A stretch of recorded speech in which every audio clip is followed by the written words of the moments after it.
Okay, we're live now. Presumably. Let me take a look at the other site. Well, it's not going here. What the hell? There it goes. Okay, it's a delay. Now, according to the great Chris Beckloff, I had to pause this so I could see people in the chat room in a separate window. And then I go to the command center here. Are you there, TJ? Yeah, I'm here. Okay, cool. All right, what were you going to say now about was it Fox News or something? No, I was just going to comment about how nowadays making money is seen as a sin. Wasn't it always? I don't know. I almost wonder. I'd have to do look back into it, but I think I don't know what like Horatio Alger. What was the name of that guy who wrote those? Horatio Hornblower? Yeah. He was writing all those stories back in the early 1900s about these kids who would come out of poverty and lift themselves up by just sheer hard work, and so those were really popular for a long time. So people obviously like the idea of being able to go make money and become rich. But nowadays, making money is seen as almost for a reason for doing something. Like it seems like a legitimate criticism for someone to say you just want to make money.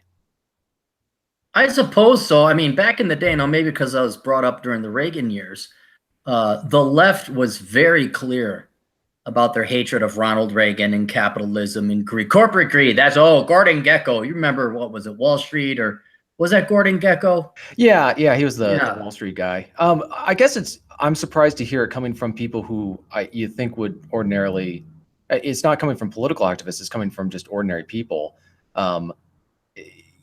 that you would not assume. It's just a very communist way of looking at stuff, where you're just supposed to work is. You're supposed to just take whatever you need and not try to actually lift yourself up and get further in life. I don't know.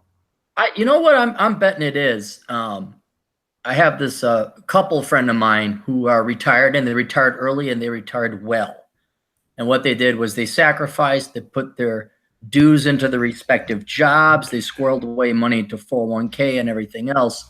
And they were telling me how like family, friends, and presumed loved ones were angry with them, were upset with them. They're like, well, you shouldn't retire. It's like, what do you mean shouldn't retire? That's the goal of life. That's the American dream isn't a house anymore. You could get that with an ARM or a Ninja loan. Now, the American dream is early retirement now. And the backlash they got from people that you would think, these are actual family members that were giving them guff and say, well, you shouldn't retire. Oh, we can. And they dared to say, I remember, they dared to say to this woman's face, well, we can't all be lucky like you. And that enraged her. And it should have, because that couple sacrificed. They put in their dues. They went without. They didn't buy brand new cars. They didn't buy boats. They didn't mortgage the house so they could go to Europe. So I think it's more a jealousy or an enviousness. Like if you can make money on the internet through Patreon, and you know what? Damn right. I am damn jealous of like people with their Patreon accounts. And I'm like, you're making how much? Like I thought I was doing well with like Amazon affiliate or my Google ad revenue. And then I hear, what's Jordan Peterson up to? Like $100,000 a month in Patreon? Yeah, I was just talking to a friend about that. We were trying to figure out how much money he was making. I do think it's jealousy. I think it's people who did exactly what they were told, and it was they didn't think for themselves or question what they were being taught, and now they're realizing that far too late in the game that they should have done things differently. And so when they see people choosing, and they want to tell themselves that no one else knew it, you couldn't have done anything else or whatever. But when they see people who are avoiding that car wreck, down the road, it makes them think, oh, there's, I guess it makes a sense of inferiority, I guess. But the thing is we all make mistakes, but you gotta just own up to it. But most people don't want to do that. Right. Well, I also learned from mine. Hey, can everybody hear me? Yeah, how you doing, John? Hey guys, I'm John Steele. I don't know if my avatar isn't showing up for some reason. I don't know how you do it. Who am I speaking with? Besides, I know Aaron. Who else is on here? Well, I was going to do the whole round and intro, and I had what's the youngin's name? TJ come in, and I said, hey, TJ, why don't you come in a little bit early? Let's test our audio and video, because this is the Virgin Maiden voyage of whatever I'm going to call this monthly podcast. And so we were just, and I'm like, we're having a good conversation. Might as well go live. Anyway, so John Steele, this is TJ Martinell. He used to live in Seattle. but he got smart and he split town for was it the Cascades? He's up in Cascadia now with his cabin, and then Vincent, he's with us, and he's a buddy of mine, lives over on the East Coast, who's also an author, and he has a gray peppered beard like me. That's his most distinguishing feature. Fuck his books. And, it's all about the beard. Yeah, it's all that matters. Him and I, we played on Dungeons and Dragons. Hey, Vince, is that ever coming up? Are we ever going to play D&D again, or is that all done for the season? No, we are. And I also want to get another Dungeon Talk bullshitting roundtable discussion going again, too. So good. No, that was fun talking geek shit. That was wonderful. Absolutely. I get offended. I don't know why. Maybe I just don't look at or whatever, but I had because when you said, hey, let's set up this Dungeons and Dragons thing, so I had to go get the 5th edition rule book, and I got my dice bag and everything. So I left it in my car, and I was giving a ride to this kid, giving him a sober cab, bartender that I know and all that. He's like, you play Dungeons and Dragons? I'm thinking like, oh, what? You gonna think I'm a nerd? He's like, dude, that's so cool. I didn't think you played Dungeons and Dragons. I'm like, well, what do you think? I'm chopped liver over here? Yes, I played Dungeons and Dragons. And there's no self-respecting geek who can call themselves a geek who has not played Dungeons and Dragons. Correct. John, did you ever play Dungeons and Dragons? You seem too cool. I actually haven't. Sorry. That's all right. Yeah, me neither. Well, that's okay, TJ. You're only 12. Okay. Let me introduce everybody and tell everyone what's going on, because it's past that time. It's past the official. Well, we're on live. I don't know if you know this. No, I know that. Yeah, I know you could go on. Dude, I spent fucking 2 hours last night. Like, all right, I'm not gonna run home from golfing and rush it because I know I got to take a shower, and I had a plan and a schedule. I'm like, I better figure this shit out now, and I'm glad I did, because it took me 2 hours. Because there's Google Hangouts, there's live stream, there's Insta Stream. YouTube and Google's help is anything but. Like, you have to download the encoders. Like, I'm like, okay, how do I do that? Oh, you need encoders. My God, you need encoders. Did you get your encoders? I was like, nowhere can you find out how to fucking get them. And so I finally mastered it, figured it out. And I just wanted to test the audio before we did go live. So I know we're live, and I won't lie to you. I shouldn't say the main reason, but one of the main reasons I wanted to get this going is because I want to cash in on that super chat money. That's what I want. I want more money. I have no guilt or shame. I don't care how much people that pisses off. I got people that are pissed off that I have a Patreon account, and I'm like, well, fuck, if this guy doing that can get 500, for God's sake, if Beckloff can make $10, I got to beat Beckloff. If anything, I got to get more Patreon money than Beckloff, just for the pure competition. Well, because Beckloff, the interesting thing about his show, and it's fun to listen to. I check it out. Not now because he's streaming all the time, but when he was once a week, I would always check him out, and I've been on a few times. But I mean, basically, it's really about nothing. It's kind of like Seinfeld. It doesn't really have any real format. It's just like whatever he's in the mood to talk about. The irony is he doesn't even know what Seinfeld is. Yeah, he's too young, right? Yeah. Anyway, speaking of too young, let me introduce everybody here and then introduce and explain and all this other stuff. I will be doing a monthly podcast, kind of akin to the Greasy Pole, hosted by Adam Piggott and the great one himself. And it is in part to cash in on the shekels. The other thing is, John, you kind of inspired this. I was also on a live stream with Rich Cooper, Rollo Tomasi. I don't know if any of you guys know that. And I was like, dude, I had fucking fun. It was not a one-way me yelling at the internet. We could actually have conversation. And then, I just wanted to do it. And then the great thing about this is I know how to download video files from YouTube, throw them into an audio program, rip the MP3 off, and then I don't even have to do a podcast. I could kill 2 birds with 1 stone and save a lot of money. And so I invited you gentlemen here to join. I've invited many other people, and it's not going to be like, oh yeah, Vince is going to be here every fucking Monday, and if he is not, by God, I'm driving out fucking Jersey and hunting him down. That's right. Right, but no, it'll just be kind of coming like Beckloff. Just say, come on in if you want. I can wing it solo for a while. But I do appreciate. We're not gonna have like it. You have to be a male Gen Xer. That's not I'm going to be bigoted towards that. Like if Ann Sturzinger wanted to show up, I'd let her in because, well, she is a male Gen Xer. No, I'm kidding. I'd let her in. Yeah, and TJ, you're what, 31? Yeah. Yeah. Okay. So you're, I guess, technically not a Gen Xer. Well, you know, I just, yeah. Go ahead. For $100, apparently, I can become an honorary. Hey, for $100, yeah, that's right, $100. You should cough up the $100. We'll let you in. You can get the official certificate there, TJ. Put it up there with signs and everything. Right. Yeah. I mean, it's better to be a Gen X than a fucking millennial. I mean, that's, come on. Millennial is a fuck generation. Dude, you have no idea what it's like to be so different from your own. Like it, you have to basically explain to everybody, everything that the typical millennial, the way they think, their lifestyle and everything is completely opposite of me. So it's sort of like you feel like you've been born in the wrong time period.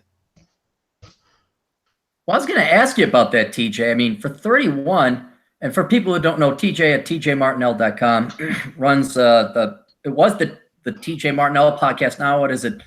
Gay Mountain Landscapes or whatever. What'd you rename it? Fags in the Wood. What did you call it? I don't know. Oh, God. Aaron. God Destiny just super chatted you.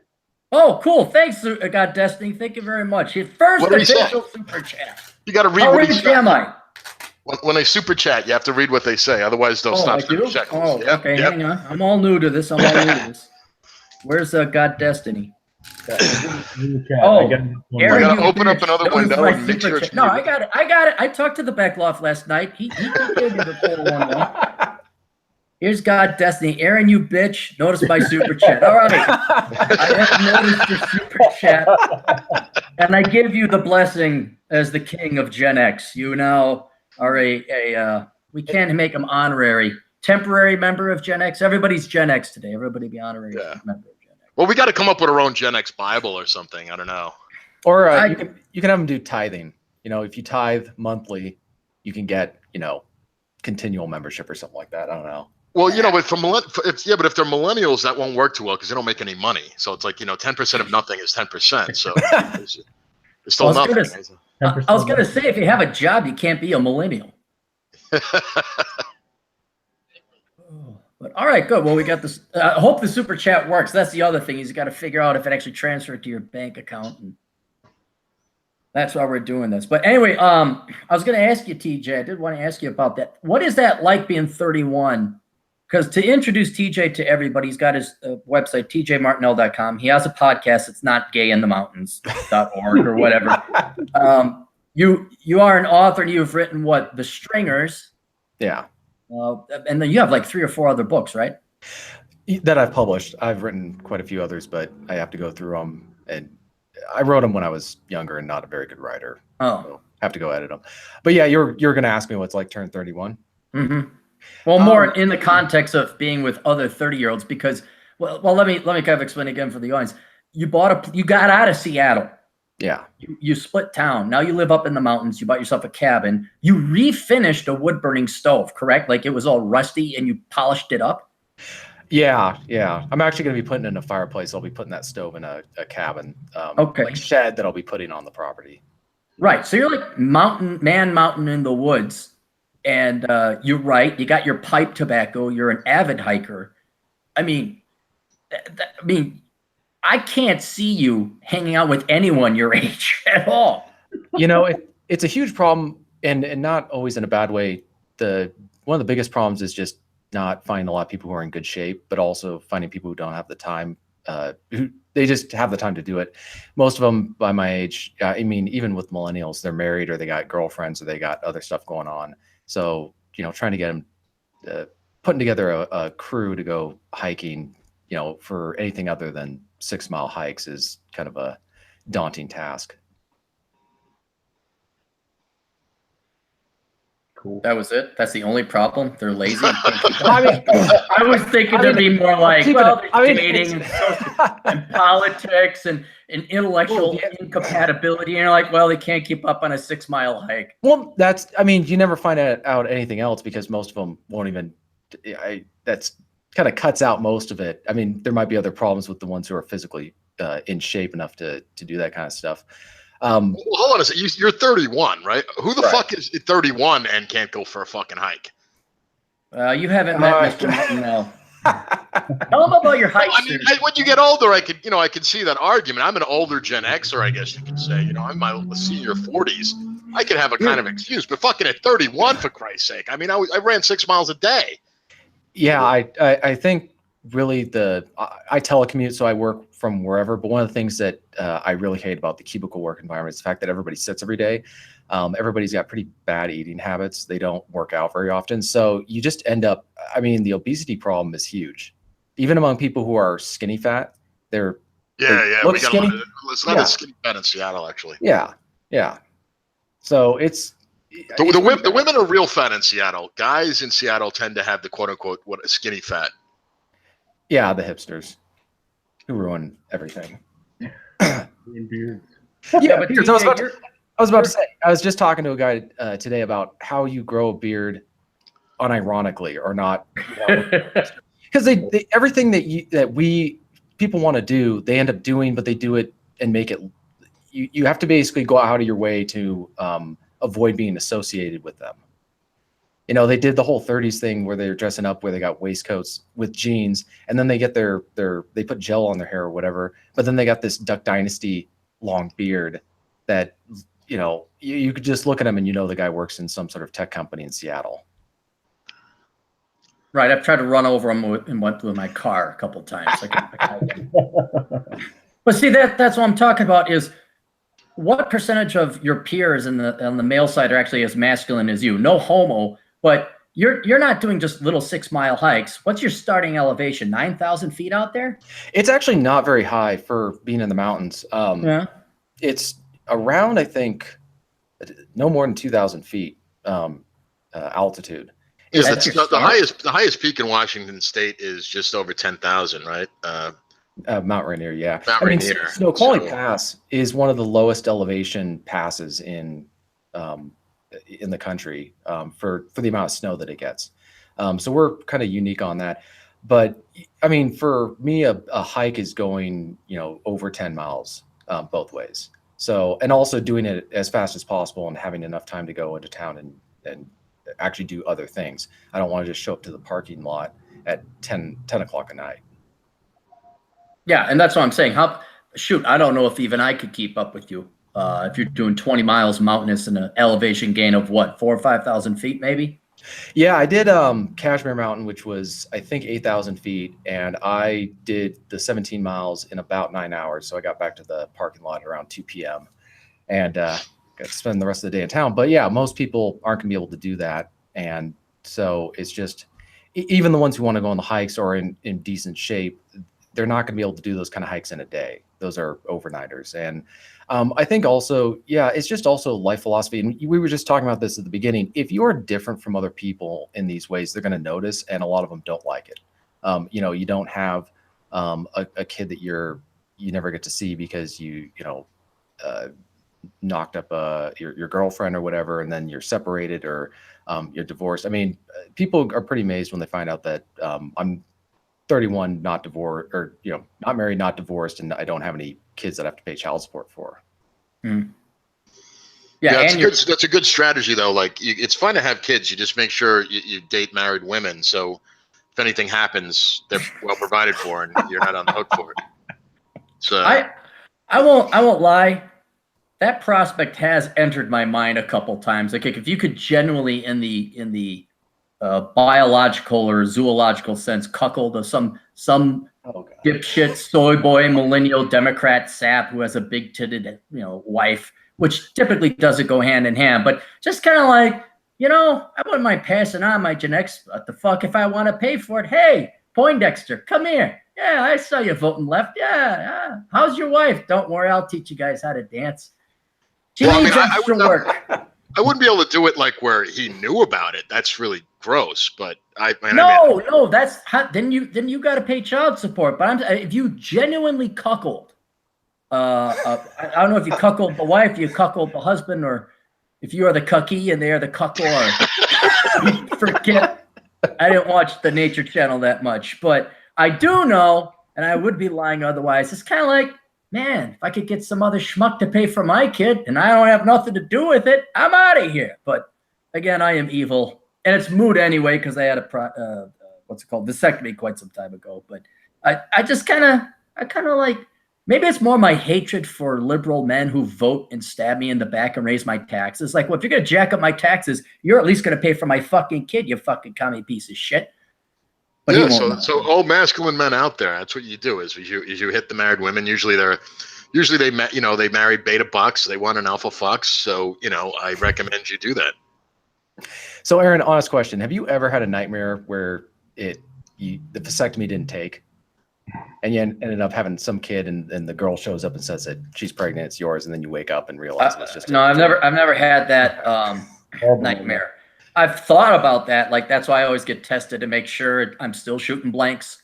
Like, we do not want live ammunition going downrange at all. So the realistic non-dream world is a nightmare enough to make me make sure that, yeah. But no, the worst dreams I have are I'm still stuck in college and I'm busting my ass off. And I'm saying, why have I been in college for 15 years? Why am I not graduated yet? I mean, these degrees are worthless. And oh my God, I wasted all this time. And then there's like a sequence that occurs where I then wake up out of it. Like, I should have gone motorcycle riding like I did that one time. And then all of a sudden I'm like, wait, I'm sleeping. And I wake up and it really is like, oh, thank God I'm not in college anymore. Oh, thank God. I think everybody's had that nightmare. Yeah, I've had nightmares. Worried about getting a girl pregnant? No. I'm talking about the education thing. I've had nightmares where I was back in high school or college, and it was the same thing where you feel like you're perpetually stuck there. Nothing, you've taken the same tests 1,000 times, and for some reason it just doesn't clear, and then you wake up and realize that you are no longer in college. Right. But yeah. I had one guy, our buddy Atham. I don't know if you guys know him. He's a buddy of mine, lives up in Reno area. He was telling me, hey, I had a dream about you. And you're always kind of suspicious when a man's dreaming about you. He's kind of like, yeah, what about? He says, oh, no, it's horrible. We were on a pier in like San Diego looking at the ocean. Like, this isn't sounding good at all, Atham. Sounded really freaking gay right about now. He says, then a big wave and took you and killed you. And I'm like, okay, well, that's a better outcome than I guess. But the thing is, Aaron, in the dream, you had those little tight Speedos on, and you looked really good.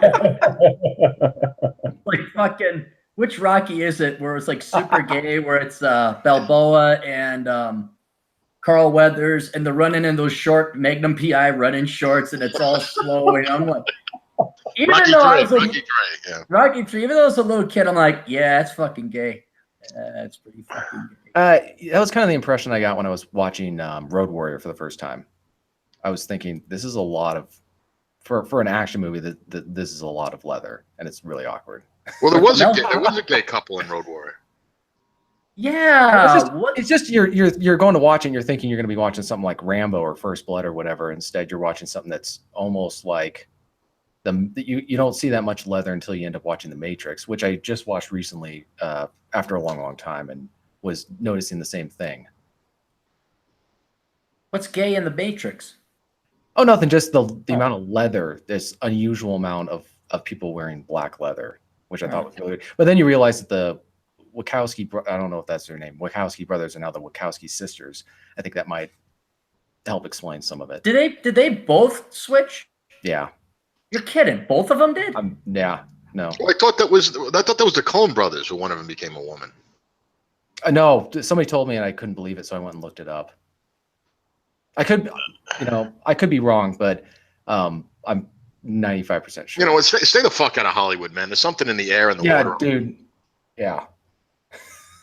I know a guy who worked in Hollywood, and he had a lot of interesting stories, but he said the same thing: get out and don't go there.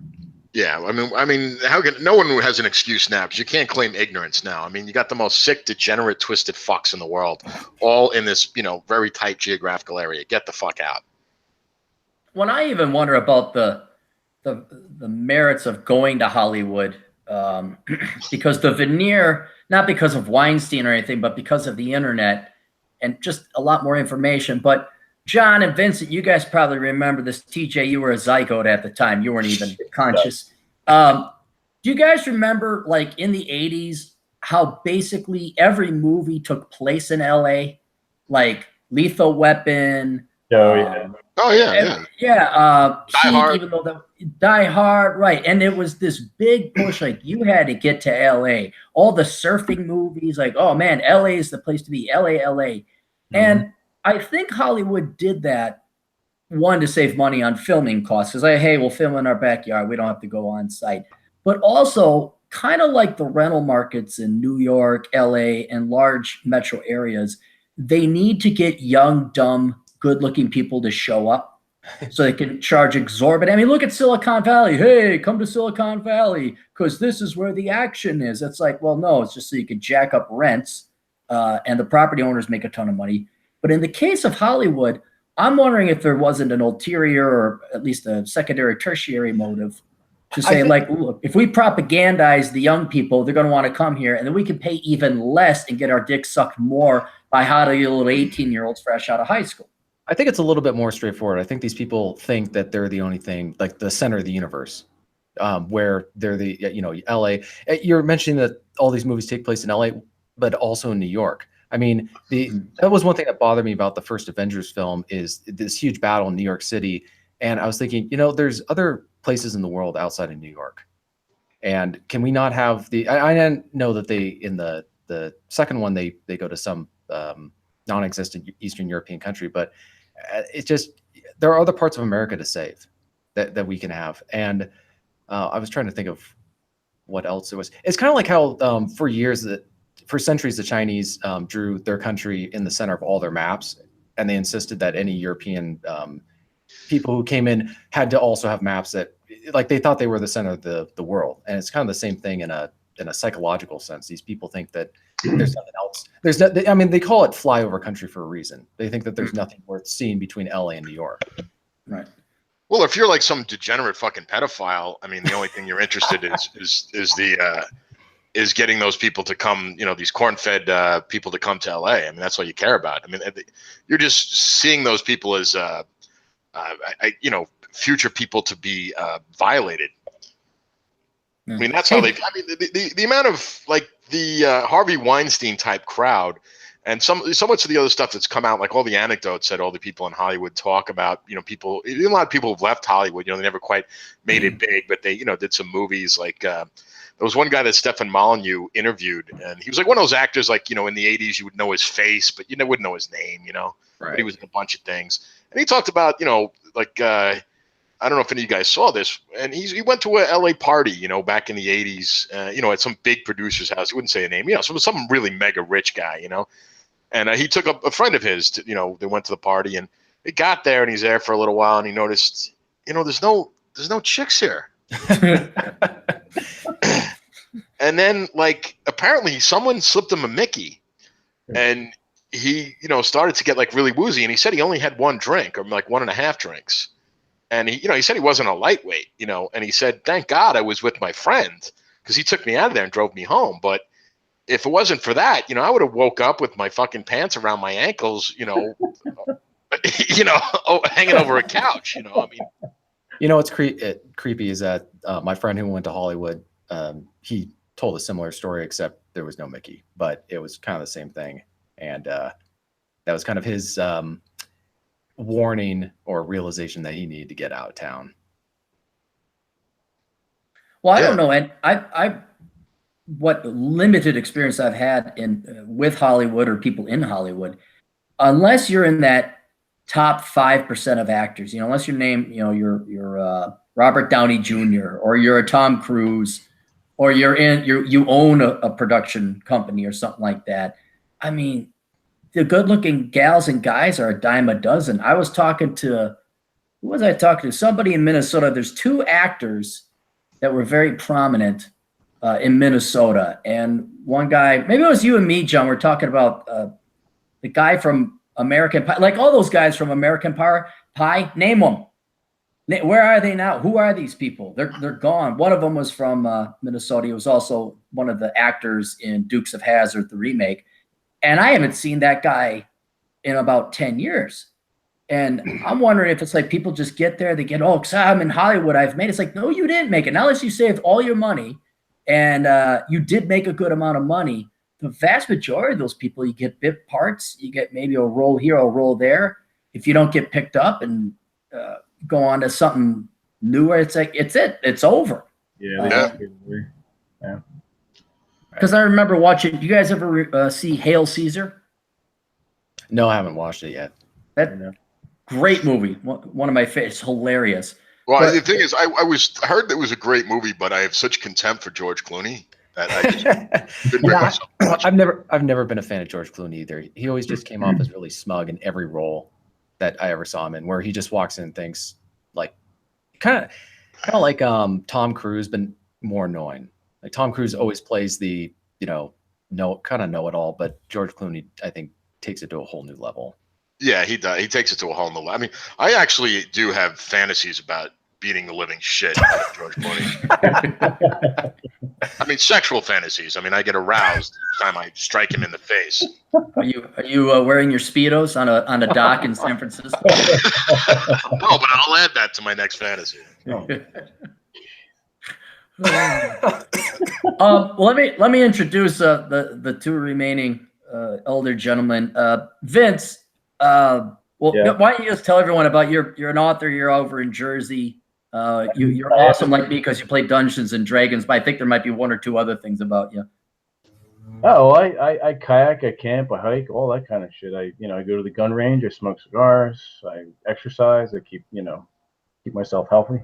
Mm-hmm. And I write. So. And you make a full-time living off of it, right? Like you and TJ and myself, I guess we just you don't answer to anyone else. No, not yet. No, I actually have a full-time job. I'm sorry. I know it's horrible. I'm actually fine with it. I do enjoy my job, and it does pay the bills and then some. So I'm fairly comfortable.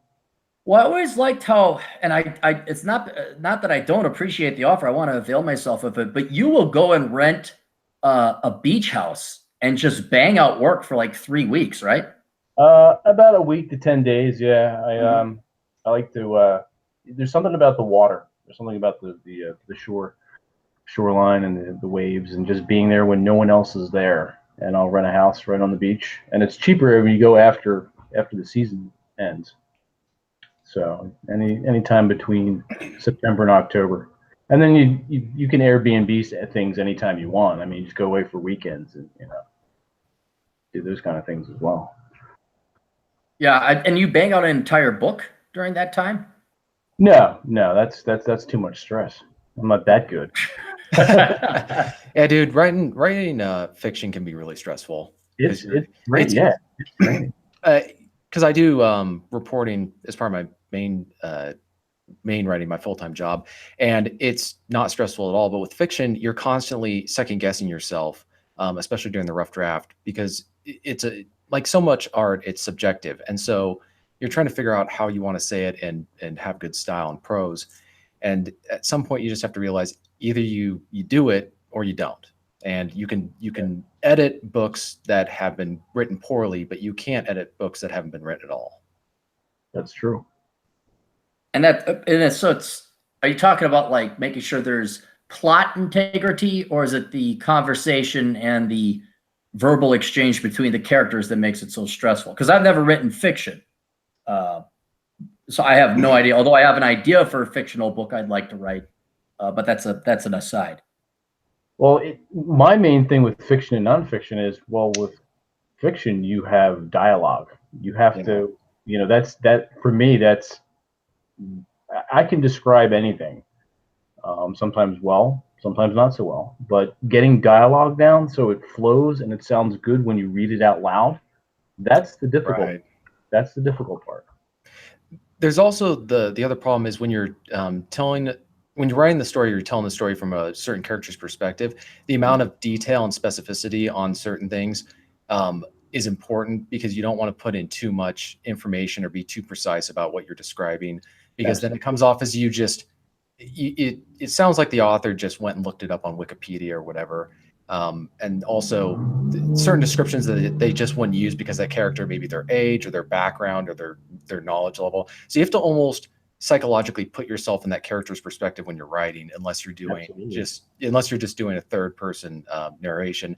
And at that point, you also have to be conscientious about just all these different things that you don't have to worry about with nonfiction, because people won't really argue about how you write nonfiction stuff, but people will get really anal about stuff that, you know, I don't know. It's just amazing how picky people can get over some writing. Well, you made me think of something in that description. Thank you. I was, about people describing things, like maybe over describing. I used to read, when I was younger, I used to read a lot of Tom Clancy. Yeah, I know, whatever. But he would go on for like 3 pages describing like how to break down a fucking M16 or something like that. You know what I mean? Because he was not really into character development or something like that. But at the same time, his books sold. I mean, I don't know how much they sold, but I know they sold a lot, and he made a huge amount of money. More than mine? Even more than possible. Just a little bit more. Did he sell 7? He sold 7 old copies? Just a scooch. But I remember reading one of his later books. What was it? I think it was The Bear and the Dragon. And you were talking about writing dialogue. And there was this piece in, I don't know if you've read the book, but it's about this fictional war between China and Russia. And there's a trade negotiation between the United States and China. And it's kind of like, in other words, for us to give them like most favored nation trading status or whatever the equivalent thereof is, we kind of had some issues about their human rights, things like that, and we had a delegation over there. And the way he wrote the dialogue, I was shocked it was Clancy. I'm thinking maybe it was by this time he was having ghostwriters or something, because the tone of the different people when they were speaking literally seemed like a different person. You know what I mean? It didn't seem forced, like someone else pretending to be someone else. The dialogue actually seemed genuine and confrontational. Well, then how much, for Vince and TJ, how much effort do you put in to not necessarily writing, but I would say when I write a book, the outlining and organizing and the prep work and getting my thoughts organized, that is at least 15, if not 20% of the work I put into a book. Because if you spend the time up front, it saves you hours and days in writing if you have it clear. So I'd imagine you got to put even more time into, this is what this character is like, this is how they're fleshed out. Not to mention all the other characters, and then how do they interact, and then making sure the plot has integrity. Yeah, that is extremely difficult. I mean, the best thing to do is kind of borrow something from script writing, story beats, where I'll just I have an idea what I want the story to be, where I want it to go, and I'll just take each chapter and I'll outline the chapter, and that could be anywhere between 200 to 700 words. And I'll describe the characters, what they're wearing, how their mannerisms, and I'll describe what happens in an outline form in each chapter. Now, do I stick to that like hard and fat? No. It's one of those things where, as you're writing, oftentimes, the story and the characters take you somewhere else, and I think it's good to go with the characters as you're writing them. So, right. It's kind of been the same thing with me. When I first started out writing, I had no background or training or whatever. I had no idea what I was doing. I was just doing it for fun. And I was actually looking back at some of them. I was amazed at how I was just doing a kind of free-flowing writing, and some of the stories came out really, really well.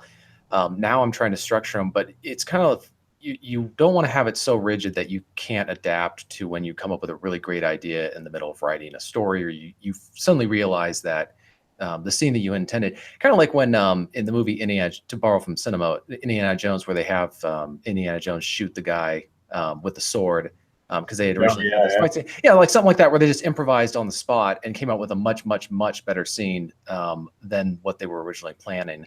And so you want to be able to not have it so planned out, and you end up becoming unwilling to change something because you've gotten attached to it.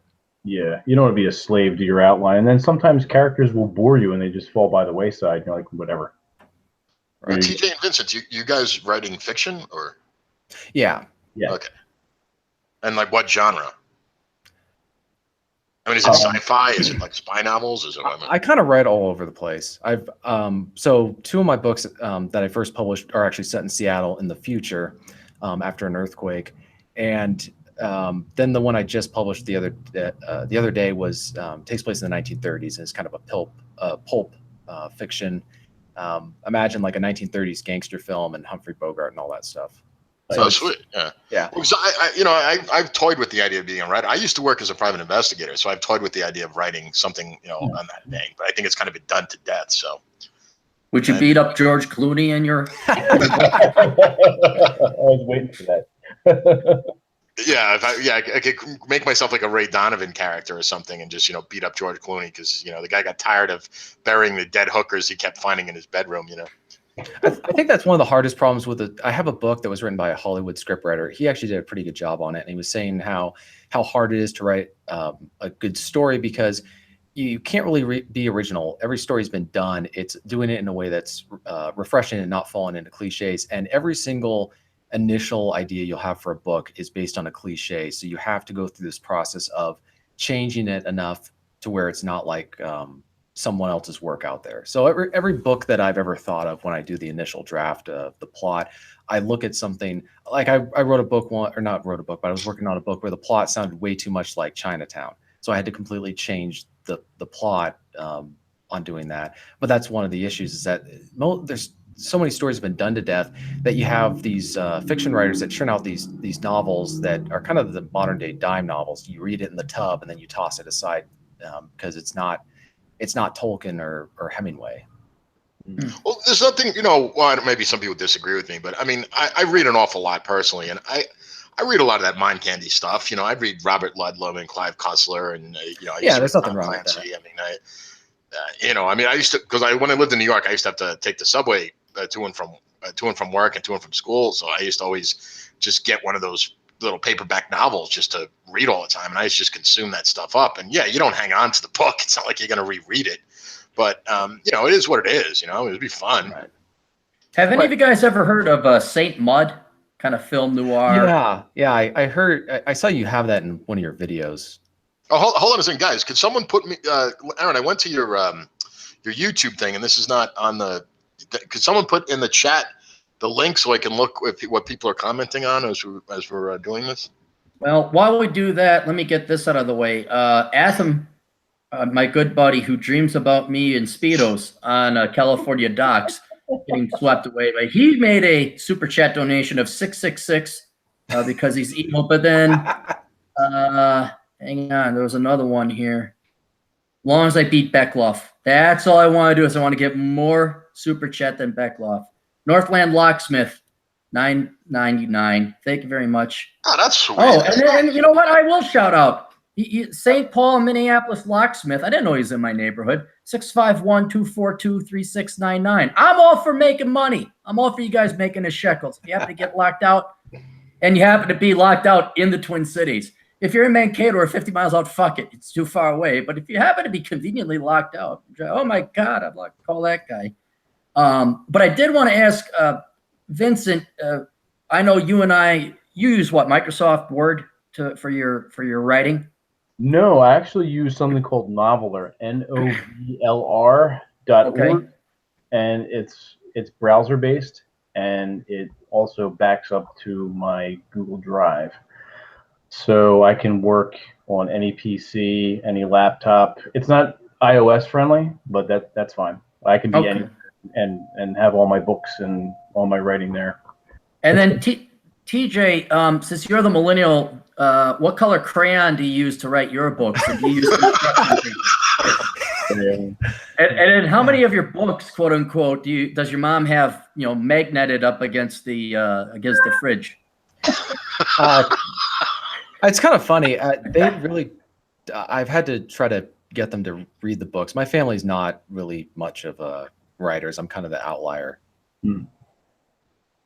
which I think is kind of good because I think if she read some of them, you know, she obviously is not big on the gore and guns and all that. So maybe that's a blessing. I'm wondering, Vince, do your folks? Because my folks, obviously, they kind of wince at the books and the cursing and the swearing and me just being me. And I kind of learned this when I was in radio. I mean, but it's kind of like, yeah, you don't have to read it, although it was really weird.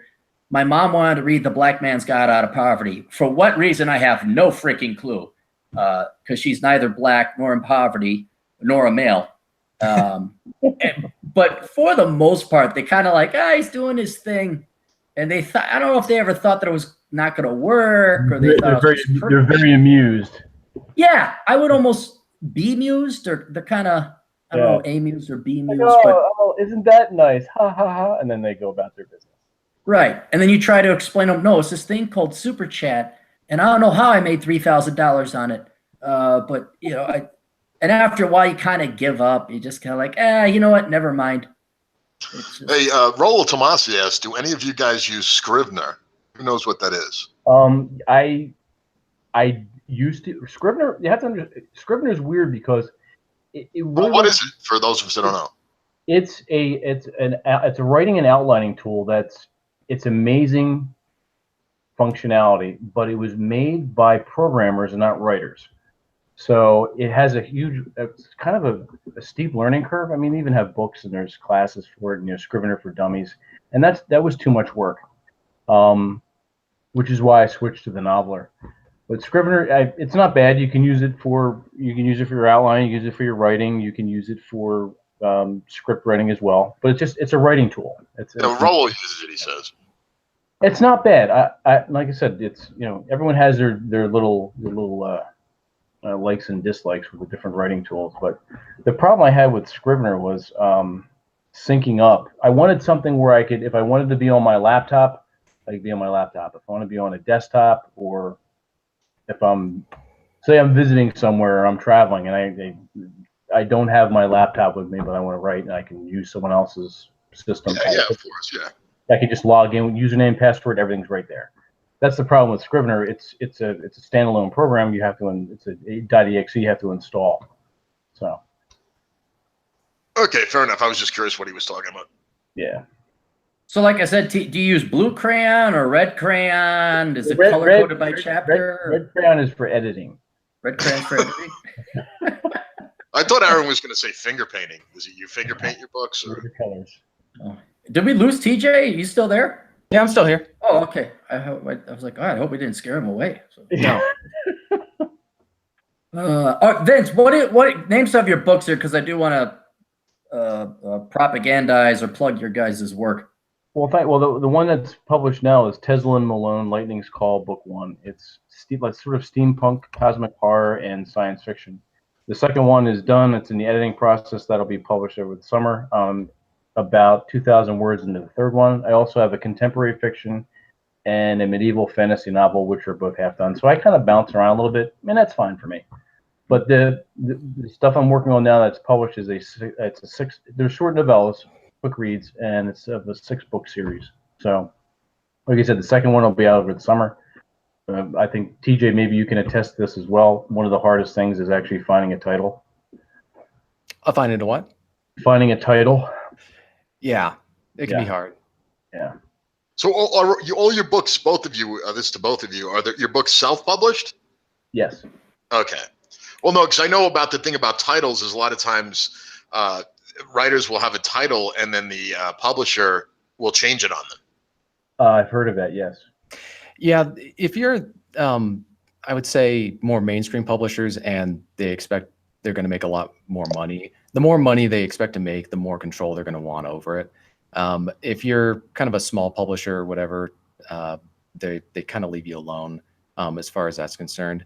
So that was kind of what I was hearing that was deterring me a little bit from wanting to try and get a book contract is authors who had published were telling me, well, you got to be willing to make these changes. And if they tell you that they don't like this character, you got to go either get rid of him or make him different.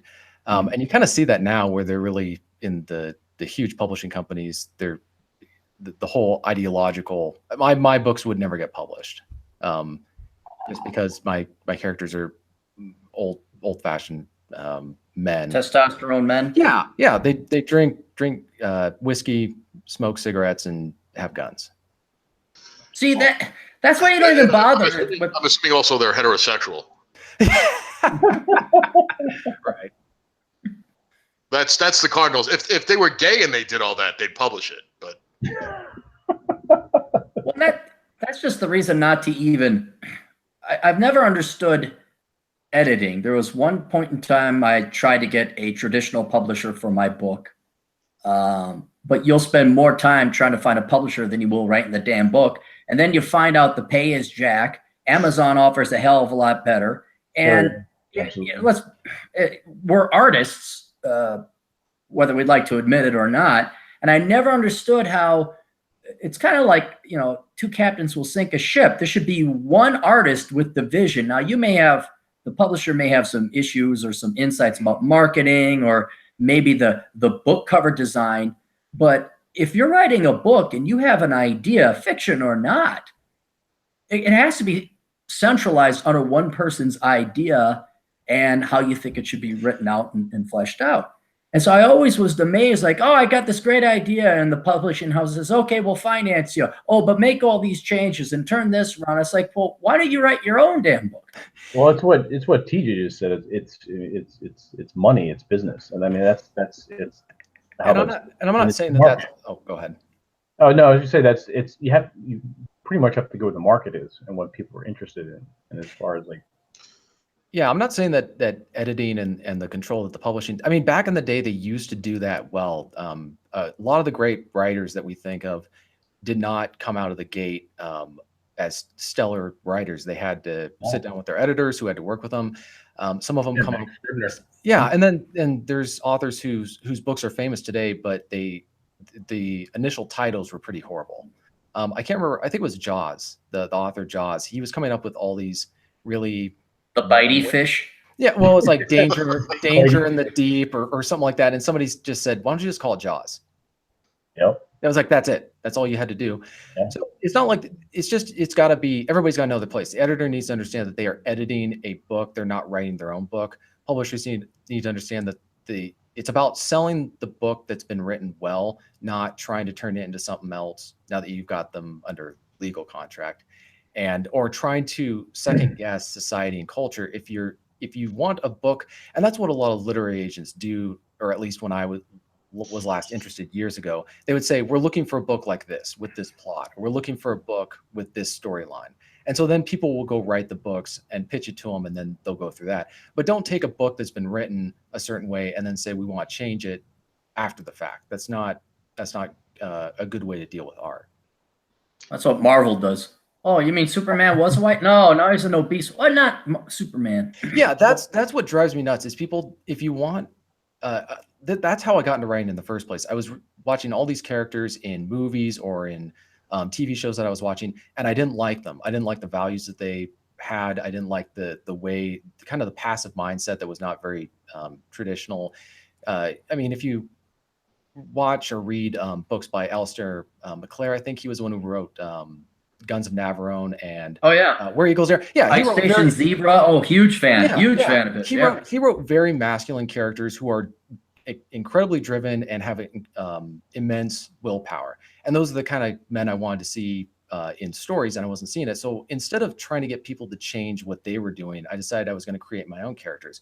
But these people don't do that. They don't create their own stuff. They take something that's already been done that everybody loves and then changes it and says, oh, in order to continue to like something that you've liked your whole life, you now have to accept the way they are now. Well, I think that's just they've ran out of ideas. I know they say, oh, every idea has been done. I highly doubt that. I think the human mind is limitless. But I think with the passing of the baby boomers, not that they're dead, but they're just retired or they're old or they're starting to have the onset of Alzheimer's. And Gen X may be finally getting its head out of its ass. We haven't trained people in general, artists included among them, to be creative. And all we've done, especially in college, is brainwash these kids to add politics I mean, you could see it, and this has been happening, I think, even before the whitewashing of comic book heroes and movies and stuff like that. But you look at the minimalist art movement or the postmodern art movement. Right. Now you can't just paint a painting. Let's say it's a really crappy painting. You go to the Walker Art Center over in Minneapolis, have that guy unlock it. You could go there and you could look at just literally, I remember seeing 2 blue circles on a white canvas, and that was it. All right, that's fine. That's okay. But don't tell me it represents racism, discrimination, and misogyny, and it's fighting the triumphant. And that's what all these art students, I had an art student in my economics class. I'm like, well, can't you just, because he kept showing, oh, this interprets this. I'm like, does it have to interpret something? And it doesn't. But that's how they've been trained and indoctrinated. And so the one trick pony they got in their sleeve is we'll add leftist politics because that'll virtue signal and that will market it. Well, I think what happens is you have values conveying art rather than art conveying values. With good art, I mean, like Alan Moore's comics, the Watchmen and V for Vendetta, they have politics that you might not agree with, but it's good art. He's telling a good story and he's doing it in a good way, and that's what a lot of good movies that you may not agree with what they're saying, but it's good art. If people wonder why they always tend to hate, like I would give an example, like Christian type religious films, most of them aren't done very well, not because the message is necessarily bad, it's because they're trying to force fit art into whatever value they're trying to portray. That's why, or like you'll see the Hallmark Channel or something else like that. They're not good. They're not good artists, and that's the problem. It was the same thing with, I think, people why they didn't like Thomas Kincaid's paintings is because they were really kitsch. It wasn't meant to. It's not the what was the Sistine Chapel. Yeah, that's. I mean, they're both conveying religious stuff, but one was art. The other one is just values, crammed into that. And it's the same thing with books and other forms of entertainment. You can have good films and you can have bad films tell the exact same thing. I like the political and moral message that Tropic Thunder sent.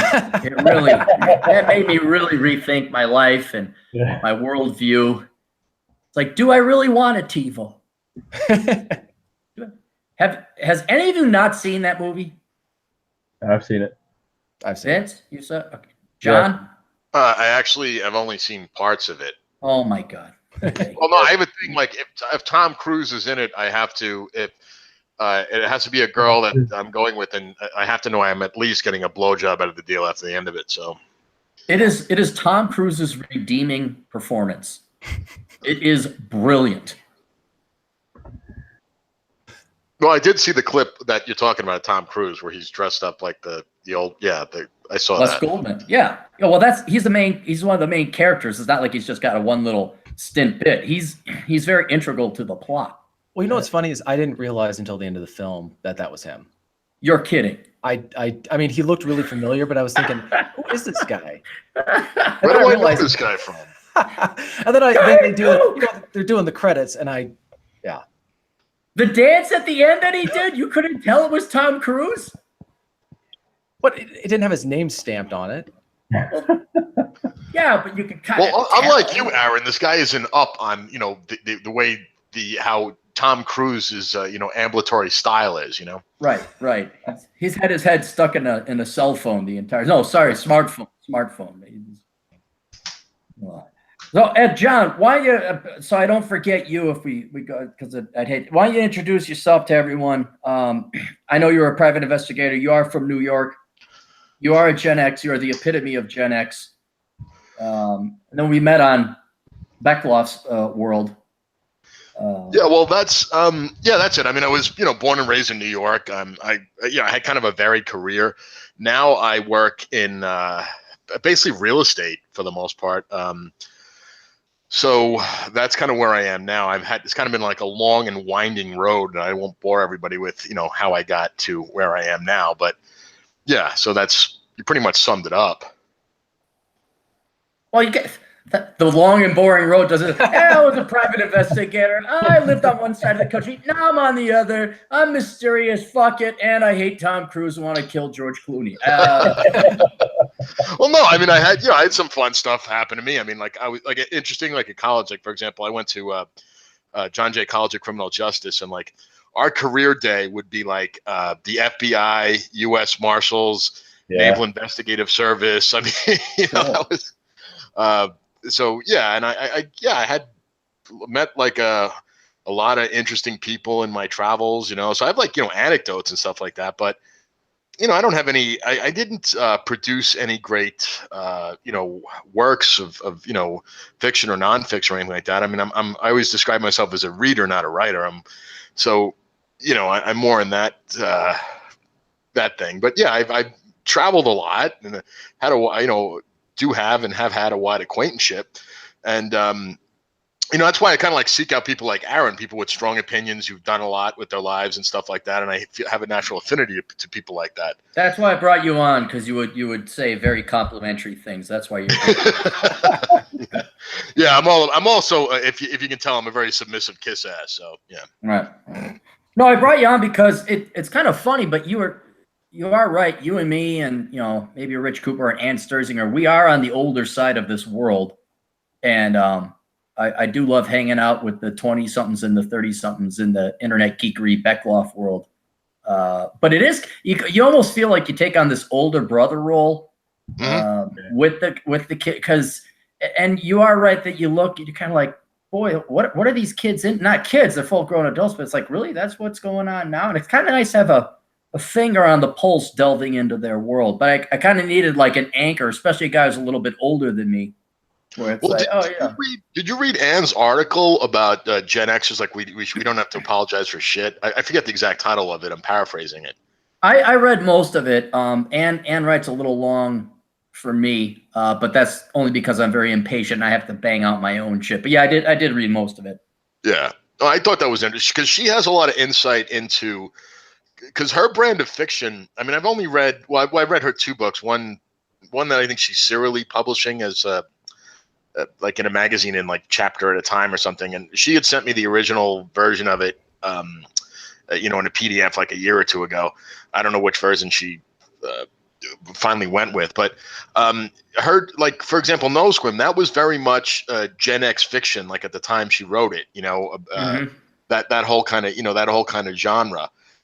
Because basically she kind of describes how our generation kind of got screwed because, and I didn't know this. Like, for example, demographically, we're a very small.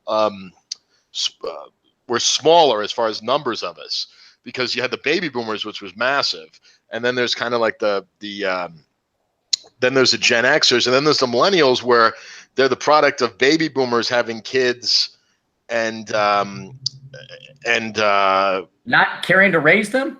And well, no, but also like older Gen Xers also having kids falling into the millennial age group. Right. So it's a much larger group. So we're kind of sandwiched between 2 larger demographics. So we don't have much of a voice. And like in a quote unquote democracy, no one gives a fucking shit about us. Well, I don't even really care if people give a shit about us. The only reason I threw on Angry Gen Xers Ramble-o-thon is because I knew most of us would be a little bit older, and TJ would be on the younger side of things.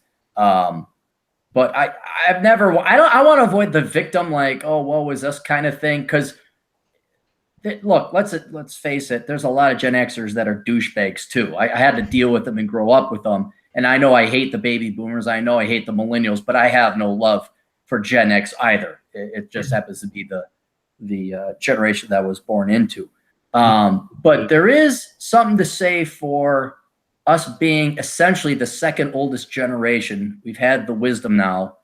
We've gone through enough hell, either through upbringing and the Volcker recession, which no one remembers, and the .com recession, and having, I guess we were truly the first leader, not leaderless. Yeah, we were leaderless. We didn't really have good, effective leaders, and we were the first generation that had to kind of bring ourselves up. And now we're starting to attain this wisdom, I believe, that the baby boomers maybe finally have gotten on, but they had such pampered upbringings. I doubt they had the galvanizing and birth by fire. Yeah, well, they didn't have a hard enough life to come up upon these hard lessons.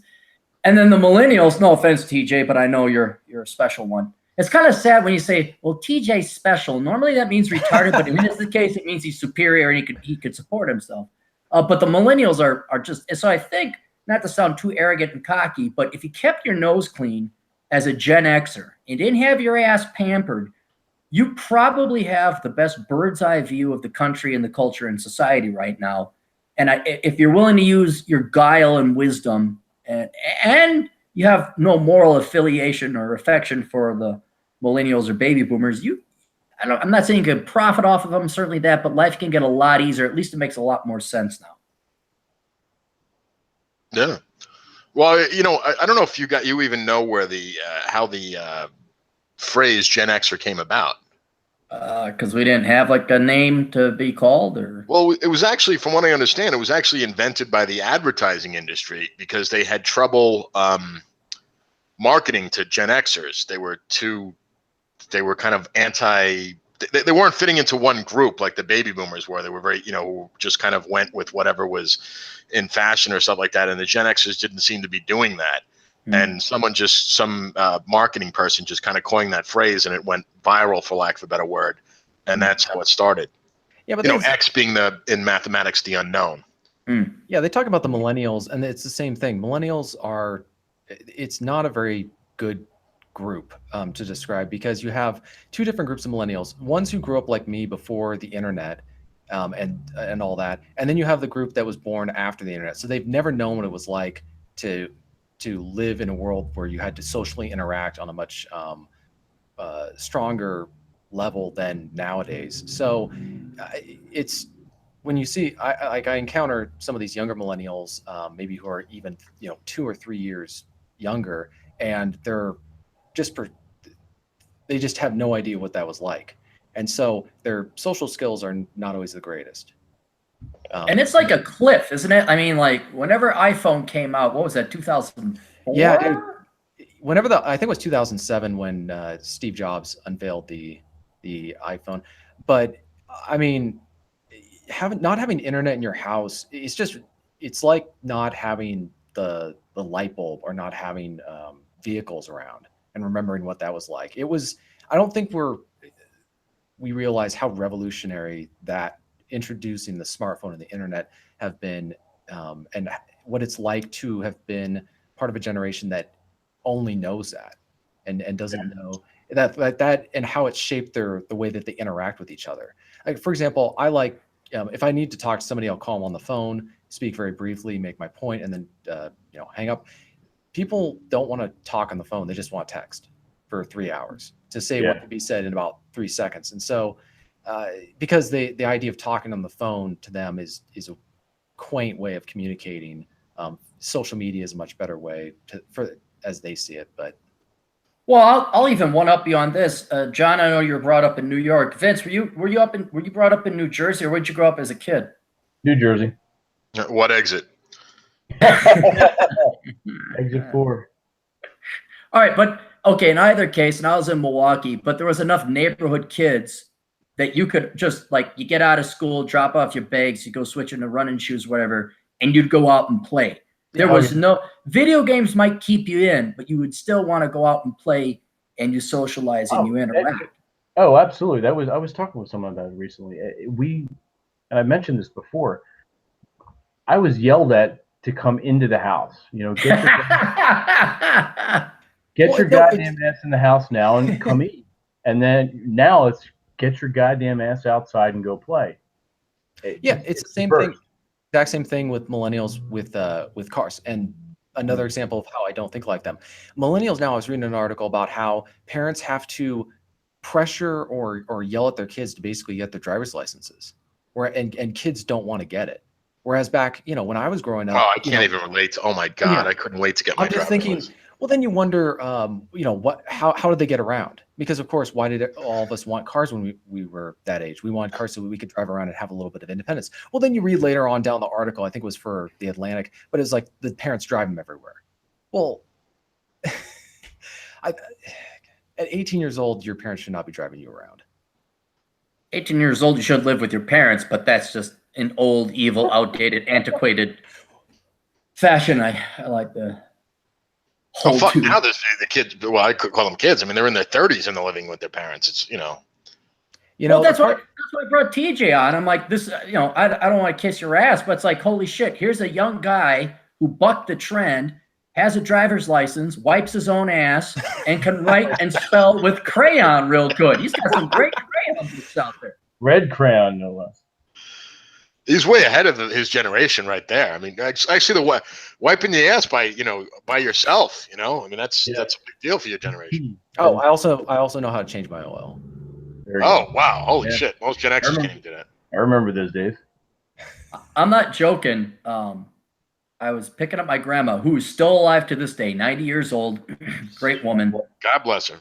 And there's this ice cream parlor called Sebastian Joe's, and I am not joking. That is the only reason to visit the Twin Cities. Fuck them all. Fuck the Minnesota Twins. Fuck the Timberwolves. The only real reason to come to this goddamn socialist icicles on your dick shithole is to go get Sebastian Joe's ice cream. So my grandma, who was born and raised in Minneapolis area, she'd never been to Sebastian Joe. I'm like, oh, we can't have this happen. So I'm like, let's go. So I grab grandma, I grab my girlfriend, and we go. And then all of a sudden, my car gets a flat. And so immediately my girlfriend calls AAA, and I almost felt a little bit ashamed because I was like, well, I could probably change this. And I'm like, well, it's kind of cold. The AAA will be here in a little bit. Well, it was going to be an hour and a half. I said, screw that. So went in the back, pulled out the donut, put the spare on, drove to the gas station, put air, plugged the other hole. It didn't blow out. It was just a nail. Plugged that back in, put on it, had that all done in half an hour. Girlfriend's like, my God, that was one of the most manly things I've ever seen. And I'm like, where were you when I was like 18, 19 and driving on bald tires, getting flats all the time and repairing them? And I'm wondering, I mean, TJ, well, wait, hang on, Vince, isn't your girlfriend like 20 years your junior? Like, didn't you like totally Mac Daddy score or something? Yeah, she's 32. She's 16 years my junior. Yeah. Did she date you because there ain't no freaking real men in the millennial generation, I presume, or did you have your Vincent charms? Yeah, yes, and I have a certain skill set that's very attractive to her and other women. So that was the big draw for her. But then it's other things have come into play, and she's completely enamored with me. So yeah. Well, what's the skill? You can't just say, I got this skill that all the girls like, and then things and stuff and reasons, and now she likes me for other reasons. Like what? I mean, you got a height? What? You have to wait for my nonfiction book for that. Yeah, it's a how-to. Hey, hold on a second. You got to give a shout out there, Aaron. Who we got now? Edwards. Hey, Edwards. Hey, all right. Thanks for the $2.50 or $2. All right. I like this. What's the? Hey, John, do you know what Beckloff got for his highest what's it called? Super chat? Yeah, what's the most he got in one day? Oh, I don't know. The most I've ever seen him get in one chat, like a single donation was, I think it was $10. That's one that I was on, but I'm sure he's gotten more. I mean, he gets because he has all the he has the Patreon and the super chat and he has the Amazon wish list, where you can buy him geek shit.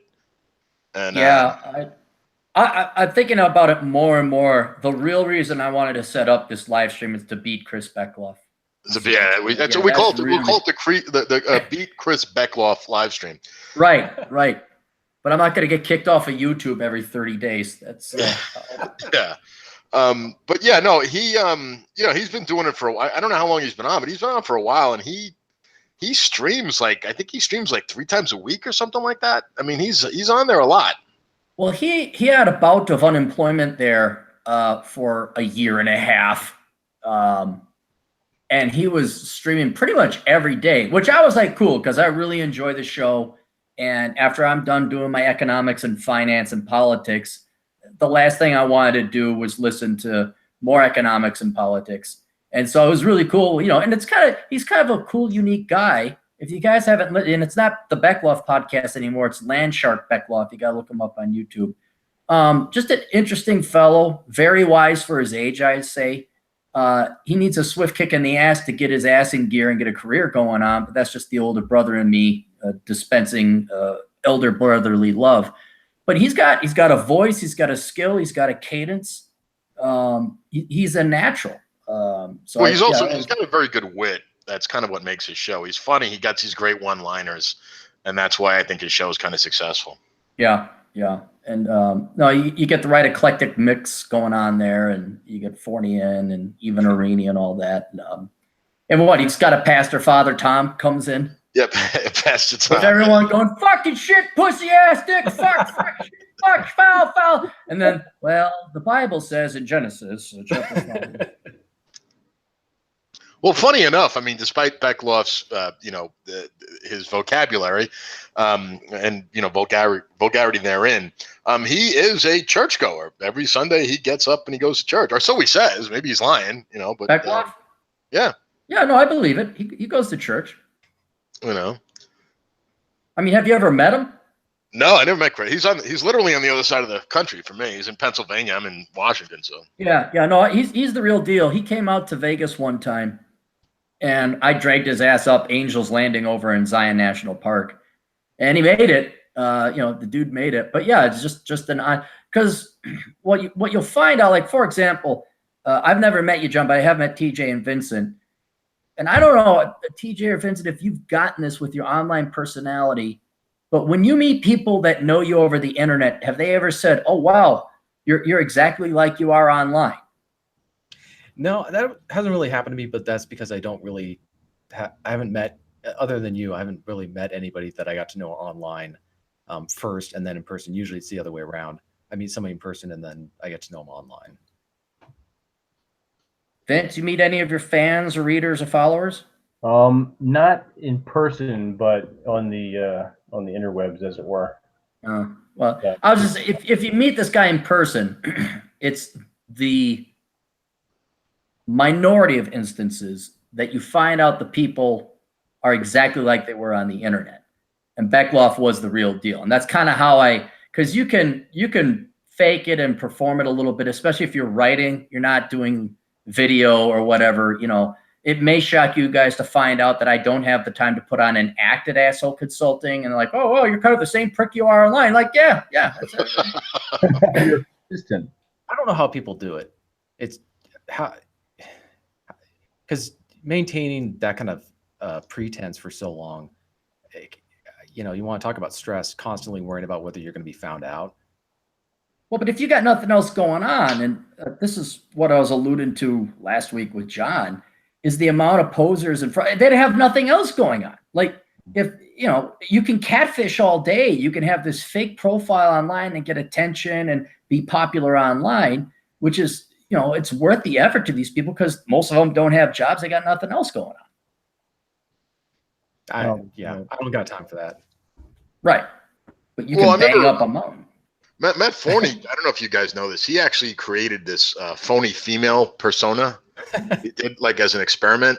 He created a blog and everything, this phony profile. I don't know if he had fake pictures of her or whatever it was, and he was writing as if he was like a red-pilled woman or whatever like that. And he said one of the reasons he stopped doing it, despite it being kind of exhausting to keeping up this pretense, just kind of would suck the life out of you, but was he got so disgusted at how thirsty beta males were contacting him thinking he was this woman, and it just was oh my god, the level of thirst is just horrible. I don't even want to think about this anymore.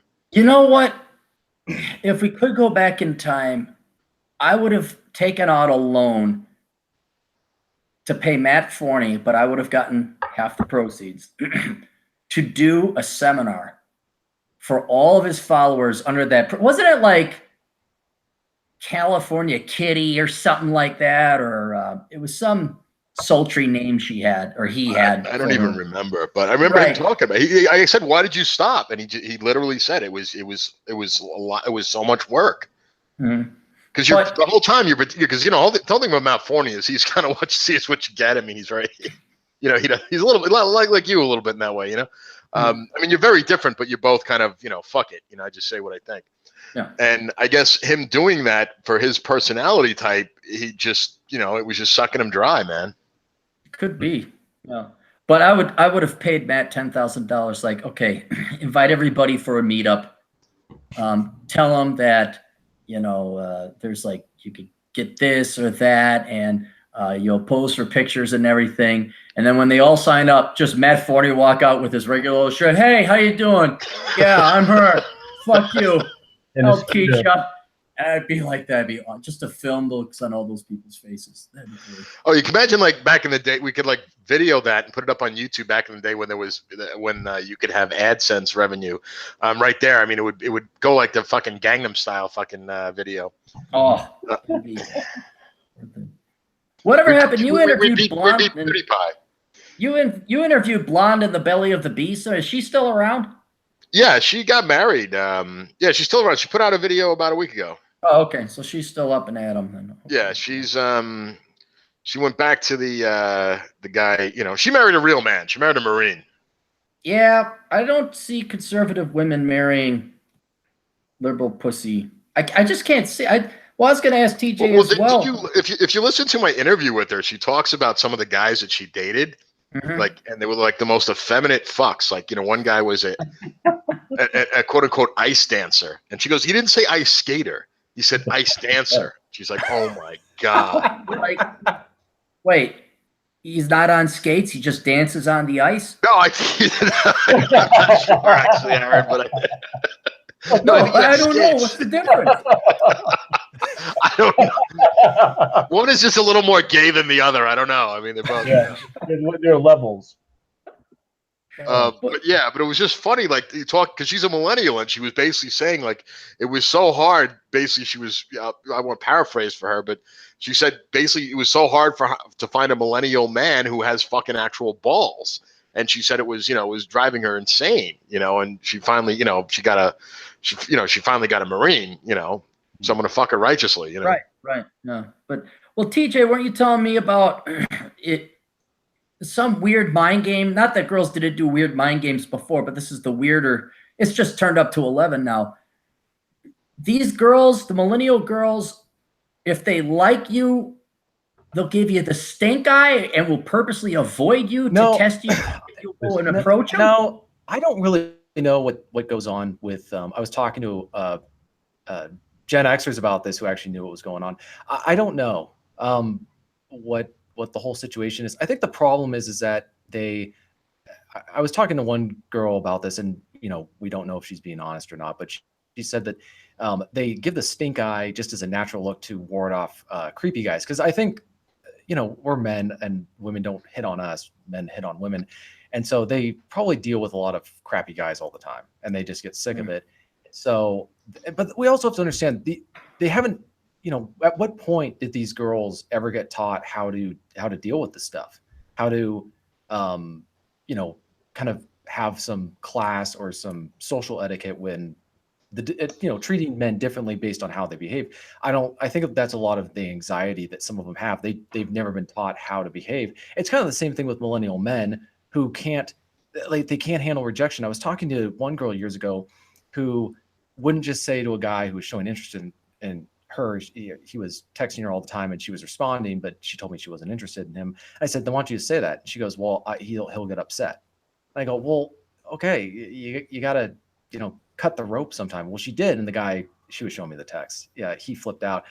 And I was just thinking, what is wrong with everybody's screwed up? I think there's bad blood on both sides. The men in my generation cannot handle rejection, but also the girls don't necessarily know how to deal with that stuff. Because I mean, at what point in the education system or their absentee parents were they ever taught any of this? But inevitably they have to be rejected. Like, these girls aren't saying yes to these dates. Like, the rejection is unavoidable. Or do they just stay silent and go ghost and leave the guy hanging? Maybe John can comment on this, but it's also, we have to remember, it's the Pacific Northwest freeze and the inability of people in the Seattle area to say no. Just say no. I've got a friend. What you're referring to is, no one else. We were the only people who know about this. It's called the Seattle freeze. Mm-hmm. And there's a cold, and actually it's existed even before I came here 20 years ago. But there's something about people in Seattle where they're very cold. It's very cliquish. It's hard to get into a clique, and they don't like other people coming into it. And it's probably worse now with this younger generation because they never look up from their fucking smartphone. So I can't even imagine what it's like now. I just so I understand, so I can't just go down to Pioneer Square and say, share some needles. I got to like bring a phone. Well, I'm kidding. No, it's funny though, because I think I told you this, Aaron. I had my car stolen not too long ago, a few weeks back, and I had never used, Uber or Lyft before. And so, but I was using it, well, because I didn't have a fucking car. And, you can, I don't know if if you guys use these programs, but like on Lyft, for example, you can share rides. It's cheaper, and I was sharing rides, and it all tended to be like 20 somethings in the, that I was sharing rides for. They all had their phone out, and they never, I remember like one time at a long ride, and I swear the girl in there, like, never looked up from her fucking phone the whole time. She was looking at from the moment I got in to the moment, even while she was opening the door to get out, she was still looking at her fucking phone. I mean, what do these girls do when they see a penis and it wants to get inside? I mean, they take a picture of it with their phone. Digital land, when do you escape to Matrix? And like, do they even have that awkward? TJ, tell me this. My God, I know Vince, me, and John went through. Do you guys remember like you'd have your first dance in like the 6th or 7th grade? And the fuck if your parents taught you how to dance or actually do a dance. So you just do the 7th grade waddle with about 18 doing fingertips barely on the girl's hips, and you look like Baloo from the jungle. Well, speaking of dancing, that's another problem. And I think Aaron, you were talking about it in one of your books. You try to dance like tradition, not what they do in dancing nowadays with like hip hop, but like traditional ballroom dancing, and they don't want to be led. They're not used to doing. Yeah, and so that's kind of a problem when I've been to a few weddings where you're trying to dance with somebody and they won't like let you lead, and so it gets. I don't know. It's I think part of the anxiety is they have nobody knows what the other person's concepts of like social cues or norms or demeanor. They don't know how to interpret anything because nobody is on the same page on anything. But let me ask you this about the dance though. Did you ask a girl, hey, would you like to foxtrot, or would you like to waltz, or would you like to swing dance? And or a better question is, do you know how to? Or do you say, would you like to dance? And in general, you would take her and grab her and start turning around, but then she'd start turning herself. I'm not because sure. Like if you know what dance, but that's kind of just brings up the point again. A lot of people. At what point are we taught to dance? To actual do real dancing, not never. Not just you got to seek it out. Not just having a seizure on the dance floor. Yeah, I remember in grade school being taught how to fucking square dance and shit. But that'll come in handy. Yeah, I know, right? Bring your partner round and round. Yeah, ridiculous. But that's really the only, like TJ was saying, there is no formal teaching of that. No. Yeah, go ahead. Sorry. I don't think it's necessarily malice or people just trying to be mean. I think it's they just don't know how to behave. It's the same thing with the millennial men. The younger ones, I try to help them out on stuff because I know that they're not deliberately. They didn't wake up one day and just decide that they were going to behave the way they do on a lot of things. That's what they've either been taught, or nobody taught them anything. It was just assumed. Correct. It was because that's kind of a question I keep asking people when they say, well, they point out problems with the millennial boys and they say there's PPN. Well, who was responsible for raising them? And there's this long awkward pause because it's thinking, well, the parents, or was it the education single system? Mothers? Yeah, like who was supposed to do this job that we can point the blame at legitimately, so not just come up with a scapegoat and just yell at them because we know it makes us feel good, but it's not going to change anything.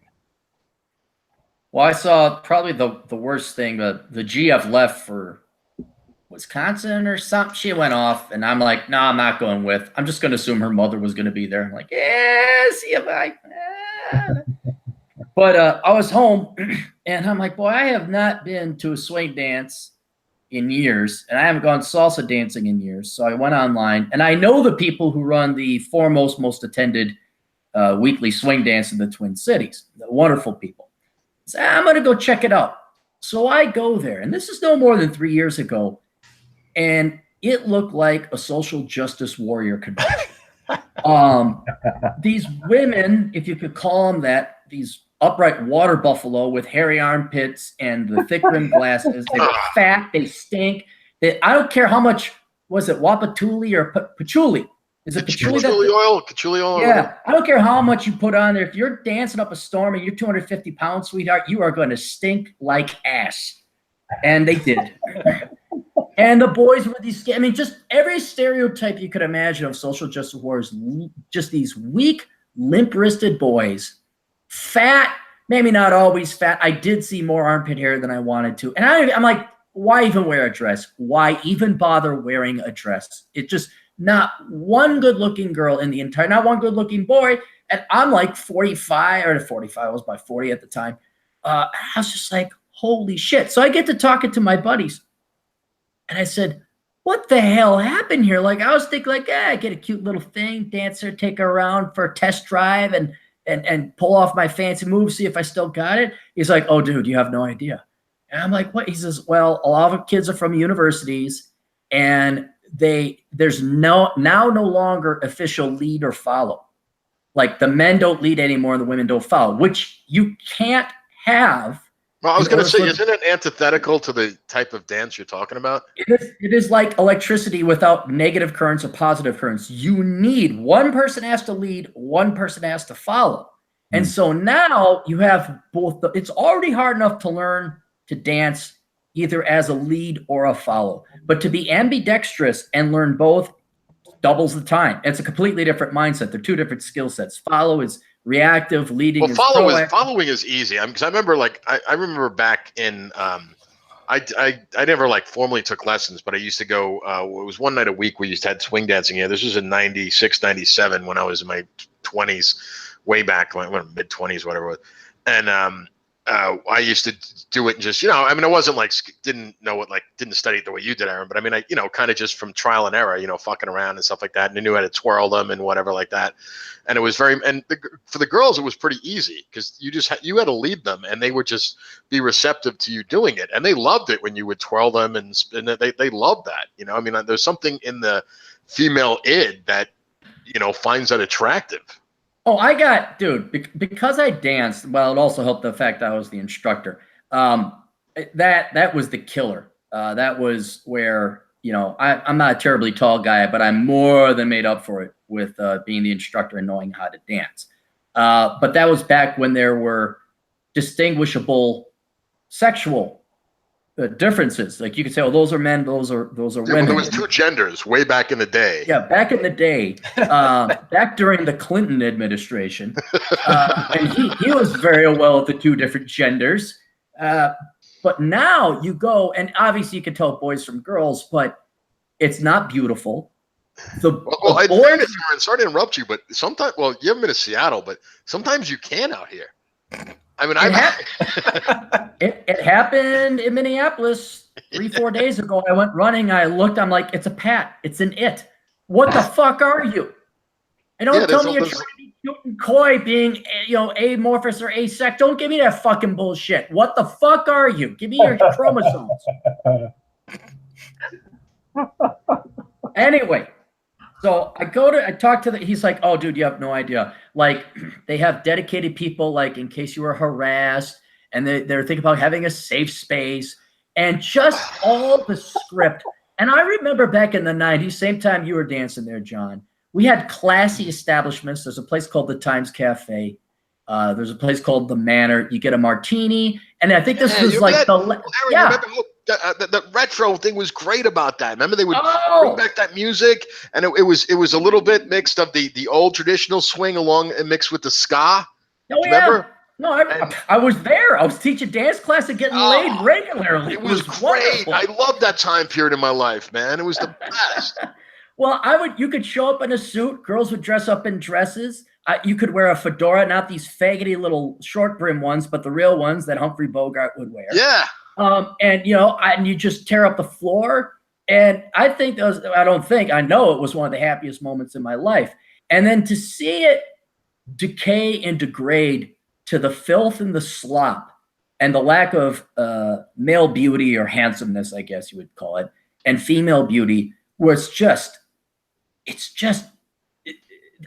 what's happened is, if you don't want to hit the gym for men learning to dance, you see a lot of pussies in ballroom dance. A lot of, no offense, Asian engineers who aren't good with women, and they want to get the white girl. They'll go to learn ballroom dance, and they're nice and they're kind. Well, then the girl would inevitably see me. I'd show up on a motorcycle. Guess whose dick got sucked? Now it's just taken over by these liberal art majoring pussies who these guys think, well, I'll be nice to the girl. And it's just not, it's not sexy or beautiful. And there's no success because the boys are too afraid. They can't even lead or fight. Don't know what they should do. The women are upset if you say, well, I'll lead. No, what assumes you're going to assume that, like, the politics have completely ruined what was otherwise an outstanding, arguably the pinnacle of the American experience back in the 90s.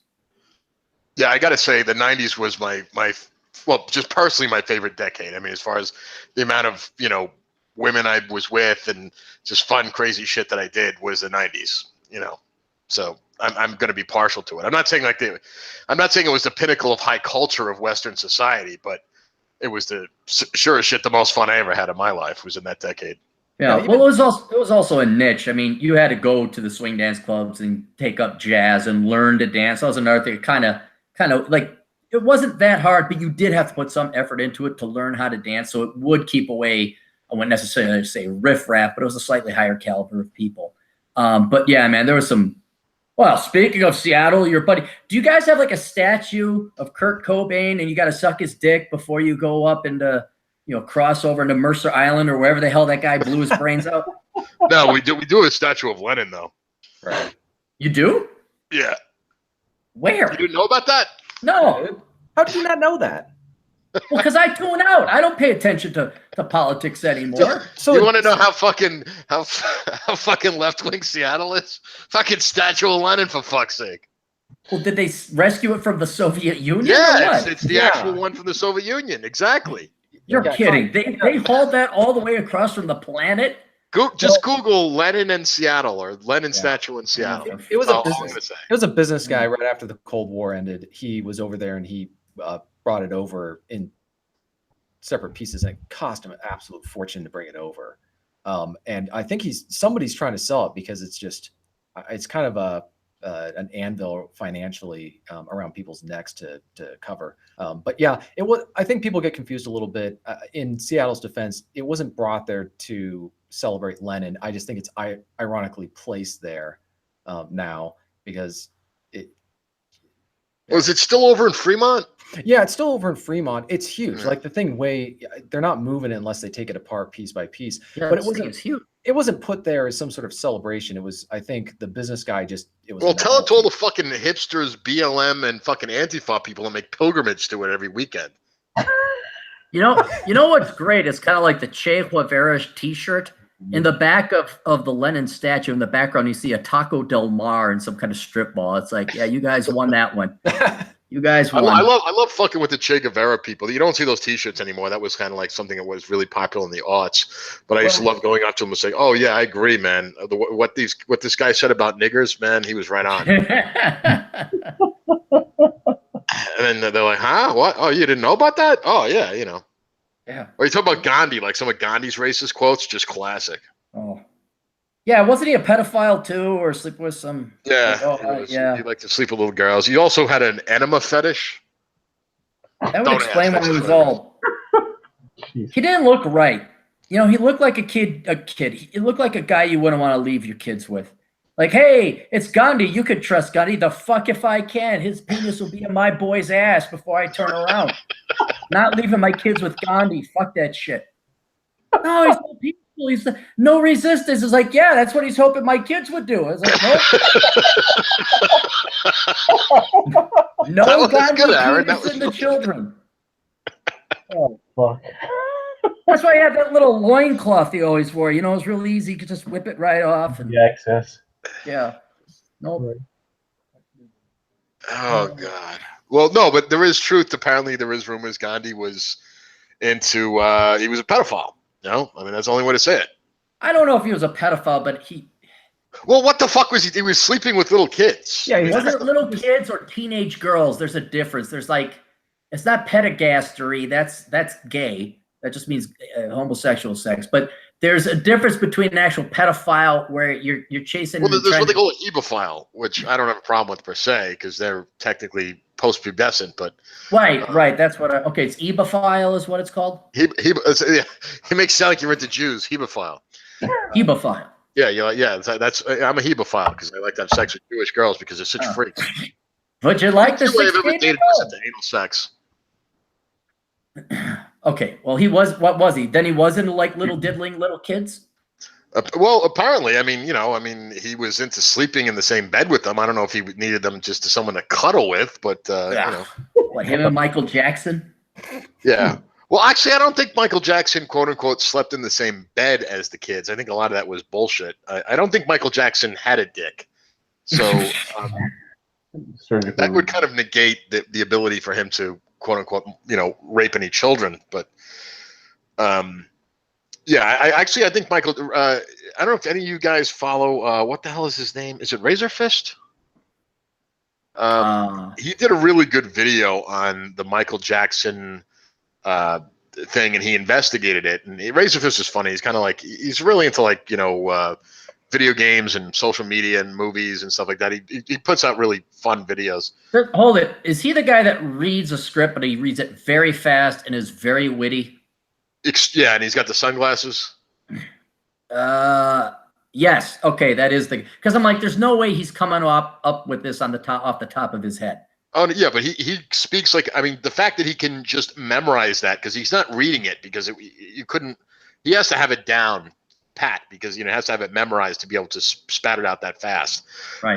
But if you just Google Razor Fist and Michael Jackson and go to his video, it was really enlightening because I never read any of the books on it. I never really followed the trials personally.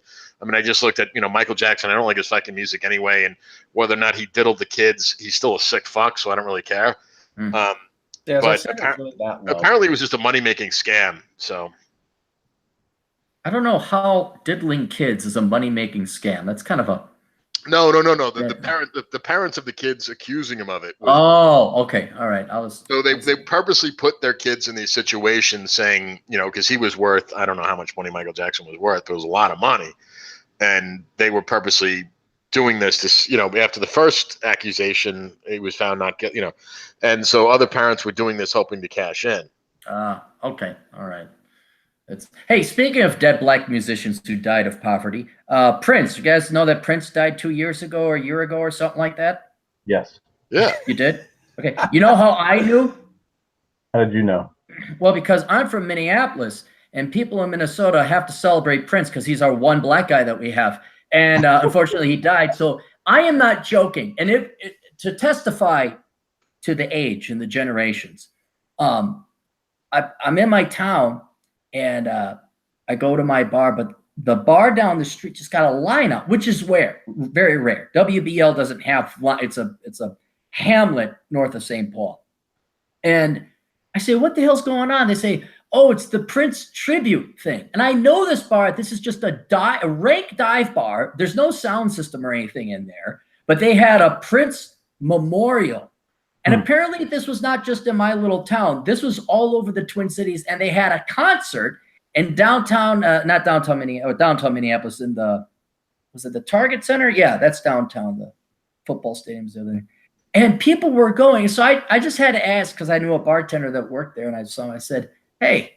He's like, "Yeah." I said, "How many people came for the Prince thing?" He's like, "Oh, it's hundreds of people." I said, "Were any of them under 50? Or were they all trying to relive like it was 1988 and they're partying like it's 1999? He's like, "Oh yeah, they're pretty old and pretty fat." I'm like, "Yeah, I guess so." So that's it. I just wanted to slam on Prince fans. Well, at least they weren't posers. True. They were around. I remember Prince when I was in high school. Right. But I was trying to figure out. Okay, this guy's dead, and I guess what I'm amazed at is how citywide, between the Twin Cities, so many people went to memorials or whatever performances over. Hey, fine musician, Prince was great. Don't get me wrong, but like, is this how boring your life is? Is you're going to go to the local bar just because they claim to have a fucking Purple Rain celebration on the anniversary of his death? He was a pretty big philanthropist too, and he kept it quiet, and it didn't come out until after his death. I thought he died penniless. No, I could be wrong. No, I he don't had think so. I money? don't think so. no, he gave to a shit ton of charities and stuff, and it just amazed people because he didn't brag about it. And that's how you're supposed to do it. You give the charity, you shut the fuck up, and you do it. You don't brag about Oh, I don't hate Prince. I just hate the sheep. That's all. it. Like, if I die, don't be fucking lining up at some no-name bar and some no-name. Hey, it's Clary Days. He wasn't. We're all gonna wear speedos. So. We're gonna walk around and curse and say shit a lot. Oh, We're well, all going to gather together and give each other financial advice. That's how we'll memorialize you, Aaron. There you go. I don't even give financial advice. That's it's a legal risk. Oh well, you just gotta preface everything you say by saying I'm well you know this, but actually I was hoping you would one of the things that being a single guy, I try to live a minimalist lifestyle, and I was saying you should actually do a show or get some guys on who are in our position, not married, not kids, how to unclutter your life, like specifically dealing with finances. And, what are the things you can take advantage of, if you are a single guy and stuff like that, and how to save money or not spend money, I should say. Well, that's the problem. Financial advice is not that hard. Spend less than you make. Don't do stupid shit. It really, and if you're a single guy, it really is that simple. Now you got to fight psychologically, not pissing away your money on some sports car or something like that.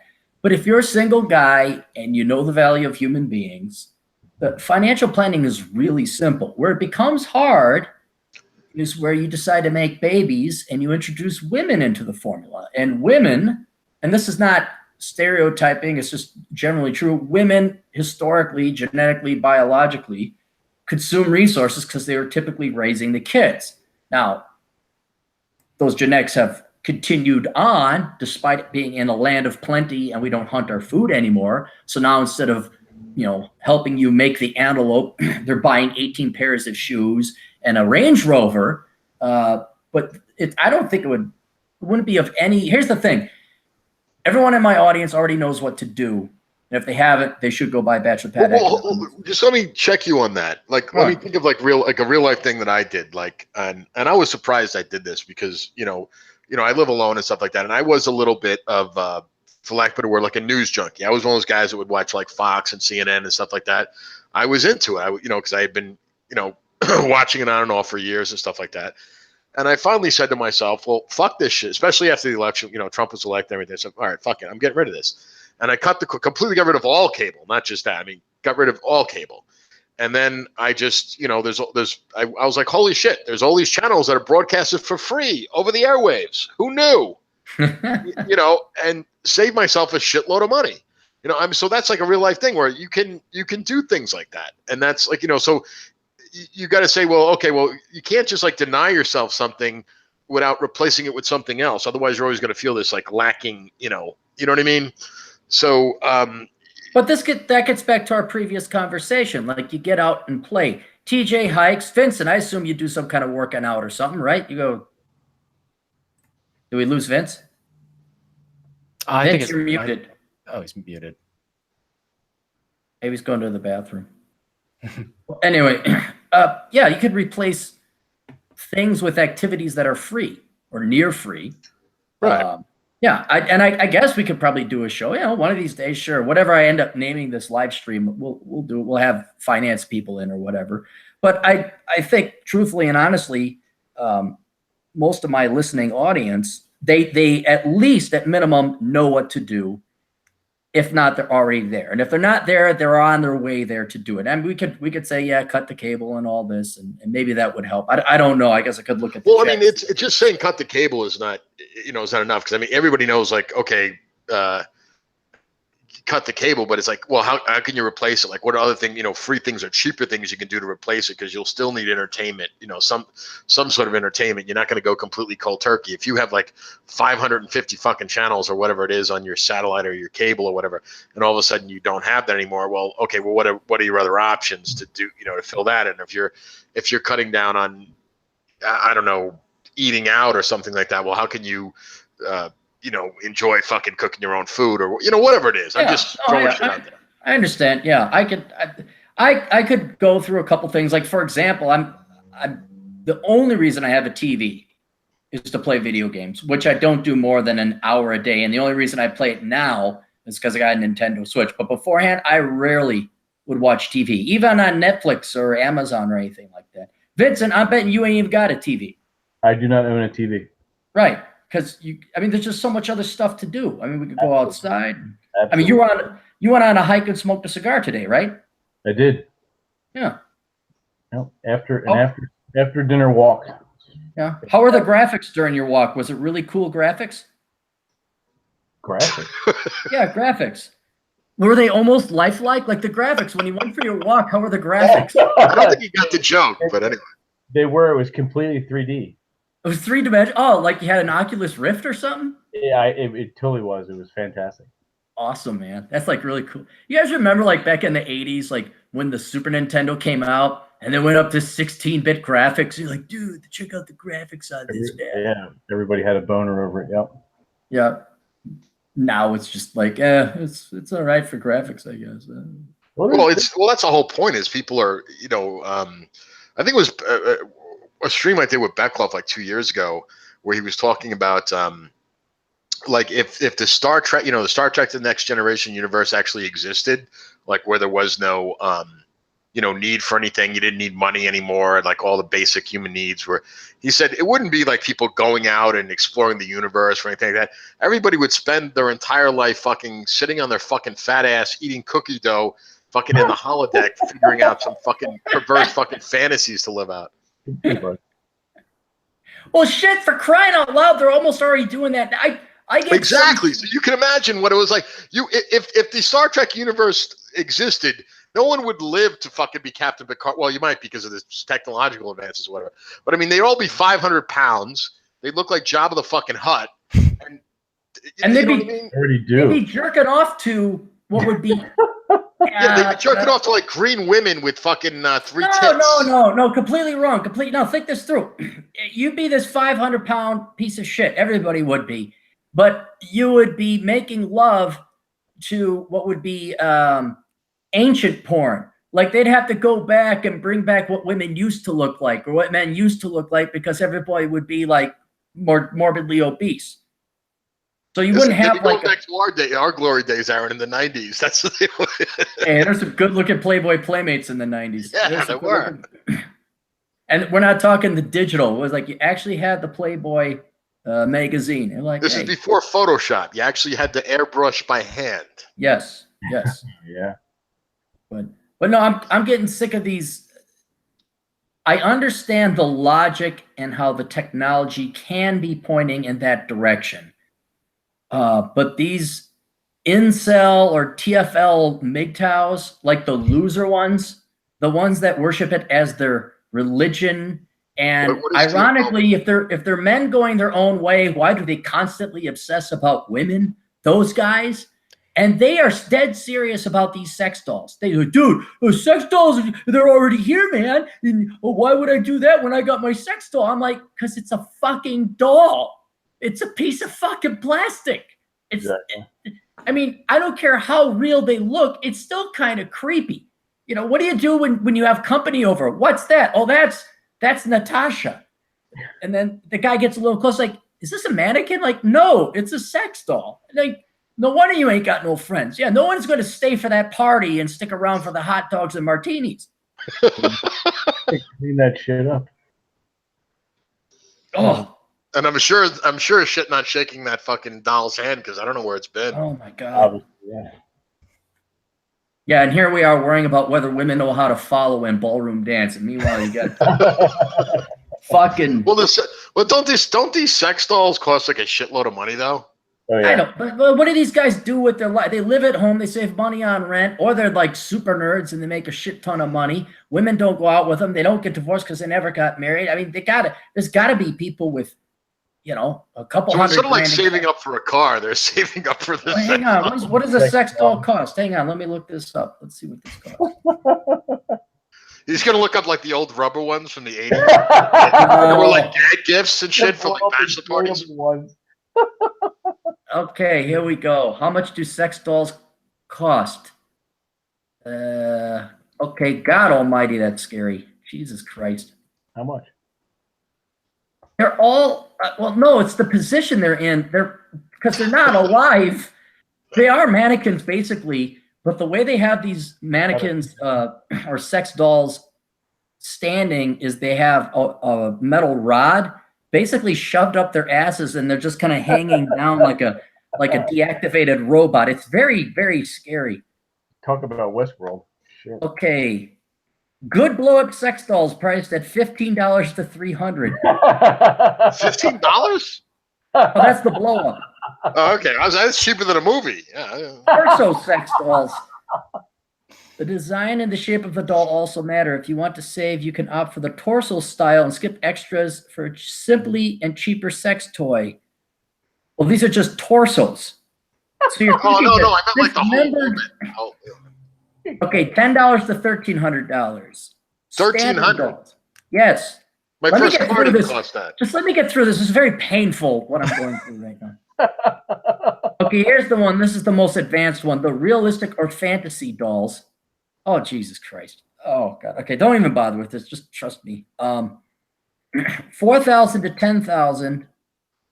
Sex dolls with advanced features. A number of manufacturers are already working on improving the lifelike sex dolls in the market by adding artificial intelligence. We're going to fucking talk Socrates with it? What? Why? Most of the advanced dolls can carry a conversation, make facial expressions, blink, and move their head. Also, a prototype is designed to move and crawl or crawl. They say crawl. Crawl. To make them a good buddy, they're equipped memory to remember key facts about you. If you want an advanced sex doll or sex robot that is not only good in bed, but a good companion as well, then these dolls are for you. This guy is talking like this should be a real fucking thing. Like, hey, are you looking for companionship? They can cost 5,000 or more. Fabric, thermoplastic elastomer. You guys want to hear about the conclusion? Just fucking shoot me, all right? All right. Conclusion. Hey, here's the wisdom. Here's the takeaway from this. Here's the conclusion. Takeaway? There's the takeaway. Always remember that sex dolls are available in a number of variants, so you can always find one that fits your budget and requirements. A number of factors affect the price of your sex doll: the materials, design, size, features available, and more. I suggest that you keep your doors open when it comes to sex dolls because there are a lot of options available. Never say that it's not affordable. Also, if you know, if you know what you want and you find it expensive, I suggest you save for it because it'll be worth it. Who wrote this? God's fucking name.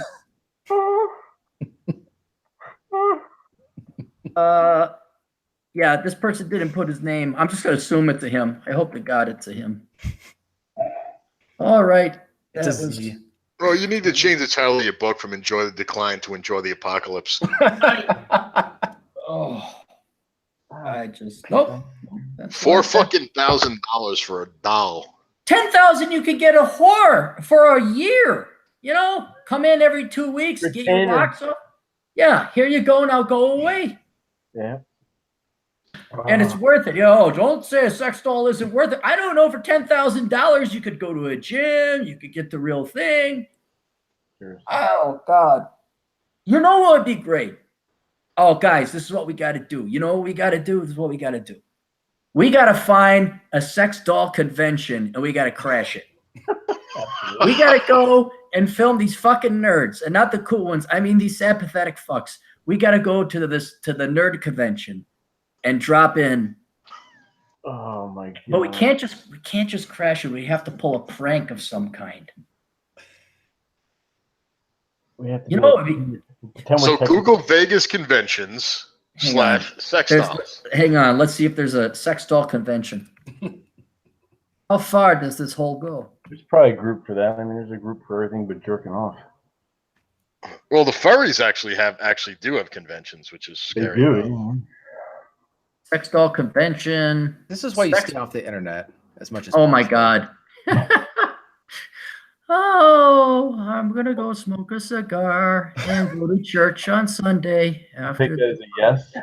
Oh my God. No, I'm just going to read the title. I'm not going to go to the article. It's from the New York Post. Sex robot heavily soiled by barbarians at tech fair. It was violated. Here's another one. Sex robot reportedly breaks after being savagely groped at tech fair. How do you adjudicate that?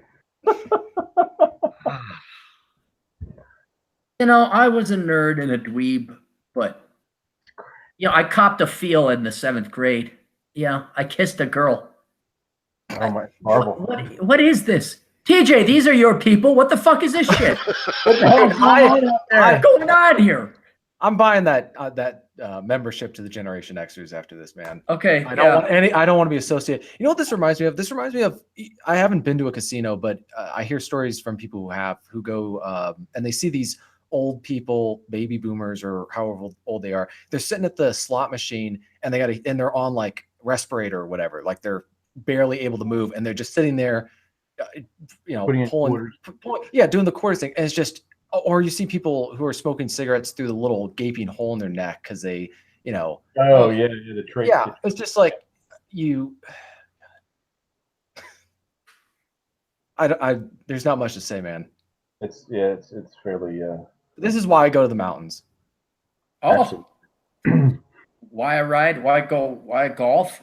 I don't want to be part of it anymore. Well, Aaron was asking me when I spoke to him. I don't know if this was when we talked on air or off air. Is like, you say, why don't you just get the fuck out of Seattle? Which is, a good question. And I basically said, well, unlike you, I don't have a living girlfriend. So I mean, I'm in Seattle because if I was to move to the mountains, there's no fucking women up there. Well, so TJ's there. Well, TJ. Well, yeah. How do you do? Stay away. We don't need more competition. No, I'm saying you two could shack up, No, Which one of us is going to wear the Speedo? I don't know. You guys saw Brokeback Mountain. It'd just be Stadia. He went there. You could write poetry and whatever else people do. You write poetry. Well, to be honest, I mean, that's the only real reason, like, heterosexual males, single heterosexual males have a reason to stay living in a metropolitan areas. I mean, basically, it's, to get laid, not just get laid, but I mean, to interact with women and to socialize and stuff like that. And if I were to go to the mountains and stuff like that, I'm not really big into hiking and stuff like that anymore. I was when I was younger, but I mean, as I got older now, I don't really, not really that into it. And to be honest, my body is I've had like so many injuries in my life. I mean, I got like titanium pins into me. I mean, half my body's held together with fucking duct tape and fucking paper clips. So you're the $3.65 dollar man. $3.65. What was that? Instead of the $6 million man, you're the $3.65. Oh yeah, $3. Yeah, basically. Yeah. No, I thought TJ wasn't going to get it. I was kind of hoping you would, because you might remember the show. No, I remember. Yeah, I remember. No, I did. I didn't hear you. No, I'm not kidding. I mean, I've had like I have a torn like in my 20s. Like I used to train in martial arts, and I had titanium pins in my hands. I tore my meniscus. I tore my LCL. I fractured my tibia. I've got so many fucking injuries. You know what I mean? I mean, it's like there's certain things that I can't do now that I could do in my 20s and 30s. That now it's just not really fun. I mean, I could do them, but it's like there's a price to pay. You know what I mean? Well, you know what I say to that? What? Has to be him. So, all right. Anyway, Krillin donated $2 on Super Chat. Thank you. What are you up to? Me? I don't know. Is there a total? John, do you know how to look at the total on these things or no? No, I don't. But you should. There should be a thing for you to be able to look at it. I don't have Super Chat enabled on my channel. Oh, by the way, I don't know if Rollo is still in here, but Rollo, I'd love to interview you for my channel. That'd be good. I'd tune into that. Absolutely. Yeah, I think that would probably be good. I think me and Rollo are about the same age, or very close, so that might be interesting. And I got really pissed off when they demonetized me, because the interview that I had the most views for was like over 8,000 was David Cole. And as soon as like I put him in the description, like they demonetized my ass like that. It's like, he was the Holocaust denying Jew or whatever. I don't know. I may have listened to that one when I was hiking. Hey Vince, do you got any hiking out there in Jersey, or are you just kind of relegated to the coasts, or what? No, I mean you could hike around the coast, but we have the Pine Barrens, which comprises almost 1,000,000 acres of forest, which is pineland forest, which is kind of cool. Not many people know that. Yeah, that's kind of like if you ever watch The Sopranos. That's where they went to bury the Russian guy. Exactly, and they had to eat the ketchup packets. Exactly. Yeah, that's South Jersey, the Pine Barrens. Wait, the ketchup packets? What's this? It's an episode of The Sopranos. It's an East Coast thing, Oh. Yeah. The Pine Barrens they're so nondescript, and everything looks the same that if you venture off, see, all the trails in the Pine Barrens are lower than the surrounding pinelands ground area. So if you venture out into the forest and you close your eyes and turn around 3 times, you could look around. You're like, where the fuck am I? I have nowhere to go. So you have that. That's basically my backyard. And then if you want sort of a mountainous hill region, you go up into North Jersey, like Mount Tammany and the Delaware Water Gap. So was any American lore based there, like Ichabod Crane or something like that? Or You've got the Jersey Devil in the Pinelands. So you've got that. is that what the Jersey Devils is named after? Well, no, that's separate. Like you're talking about the Sleepy Hollow kind of thing. I mean, almost every state has its monster. New Jersey has the Jersey Devil is like an X-Files thing. I find it funny that in that episode there was no Pinelands in the Pinelands.